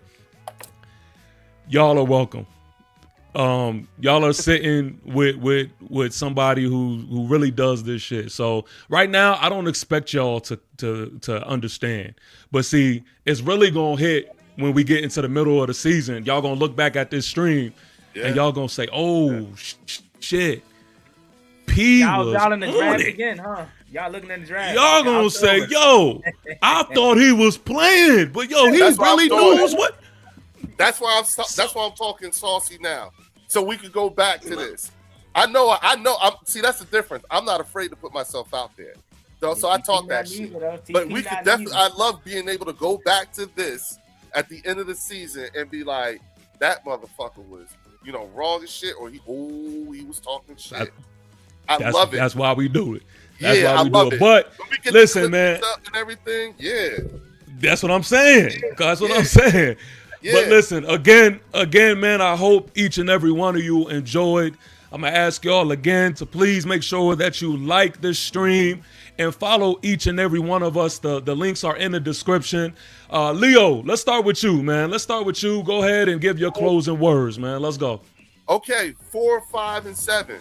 That's what I had to deal with tonight, y'all. You understand what I'm saying? At the end of the day, what did they do with their wins against us? 4, 5, and 7. And that's what I have to. So until you show me otherwise, bless your hearts. You're trending in the right direction, but bless your hearts. That's it. And shout out to everybody from the Birds section. Come see me. Make sure you like it and hit the subscribe button for all these channels. Peace. Go Birds. Yes, sir. Yes, sir. Dallas, talk to him. All right, listen, it's bless your hearts, but it was bless your hearts for you guys for 50 years, over 50 years until 2018. So a drought can happen and a team can come out of a drought. But I want to take the time to thank you guys on the panel for having me. TP, thank you for having me. Juan, it was great meeting you. Chris, it was great doing work with you. Leo, as always. And everybody in the chat, I just want y'all to know this. Y'all were great tonight. Yeah. The camaraderie in the chat, even though it was back and forth, it was great. And I want to let y'all know, just because we got these logos on our hat doesn't mean that we're at war. You know what I'm saying? On the battlefield, on the playing field, it's one thing, but in real lives, it's straight camaraderie. All right. So, yes, sir. From one Cowboys fan to an Eagles fan, Giants fan, Philly fan, Commanders fan. One love. I appreciate each and every one of y'all. I am smacked. Yes, sir. All right, man. Chris, before you go, Jean sneaking in another $2 super chat. Shout out to her. She says 4, 5, and 7 shrug birds. Shout out to Jean. All right, Chris, it's on you, baby. Well, look, man, y'all truly got me fired up for the season now, man. I appreciate the invite, man. I love coming on Roundtable with the home team, meaning the East. Okay, I call y'all the home team. Hey, I watch everybody on this panel every game just because I'm trying to see what y'all doing to see what we can do to beat y'all. Okay, what I got to say about the Cowboys, we've been doing this gangster shit for a long time. And we're going to keep doing it. All right, we was trending before it was a word trending. So, hey, you say talking nice. Yeah. We've been trending, players. So you know what? These up, hoes down. These bitches can't win. Y'all pal. The Dallas Cowboys. Oh, Lord. How about them Cowboys? I ain't gonna forget tonight, Leo. How about them Cowboys? Like your grandchild said. Okay. Juan, talk to him. I love how y'all saved the best team for last, man. You know what I'm saying? Y'all knew what y'all was doing. Giants So, ain't man, there yet. Juan Gotti, Juan from Juan Gotti Talking Sports. You can find me on YouTube, TikTok, and Instagram. Please give me a follow. Representing the Burgundy and Gold, the Washington Commanders. This was great, man. I look forward to doing this again on a consistent basis throughout the season. Absolutely. You all were great. I love the conversation, man. But at the end of the day, we all know that Burgundy and Gold gonna take the East this year, and I'm standing on that. I got the best quarterback in the division. Come over to my channel and talk to me crazy if you want to, man. Let's do it. Again, shout out to each and every one of you. Thank y'all for tuning in. Thank y'all for rocking with us. I want to give an NFC East and a New York Giants salute. It's been real, man. This was definitely fun. Training camp is here, ladies and gentlemen. It's here. Football season is here. This is the last Sunday of no football. Let's go, let's go.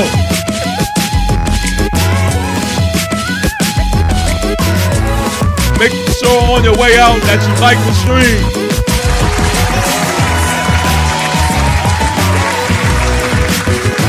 I'll holler at y'all, and until I holler at y'all, B5, 4 fun. Let's go!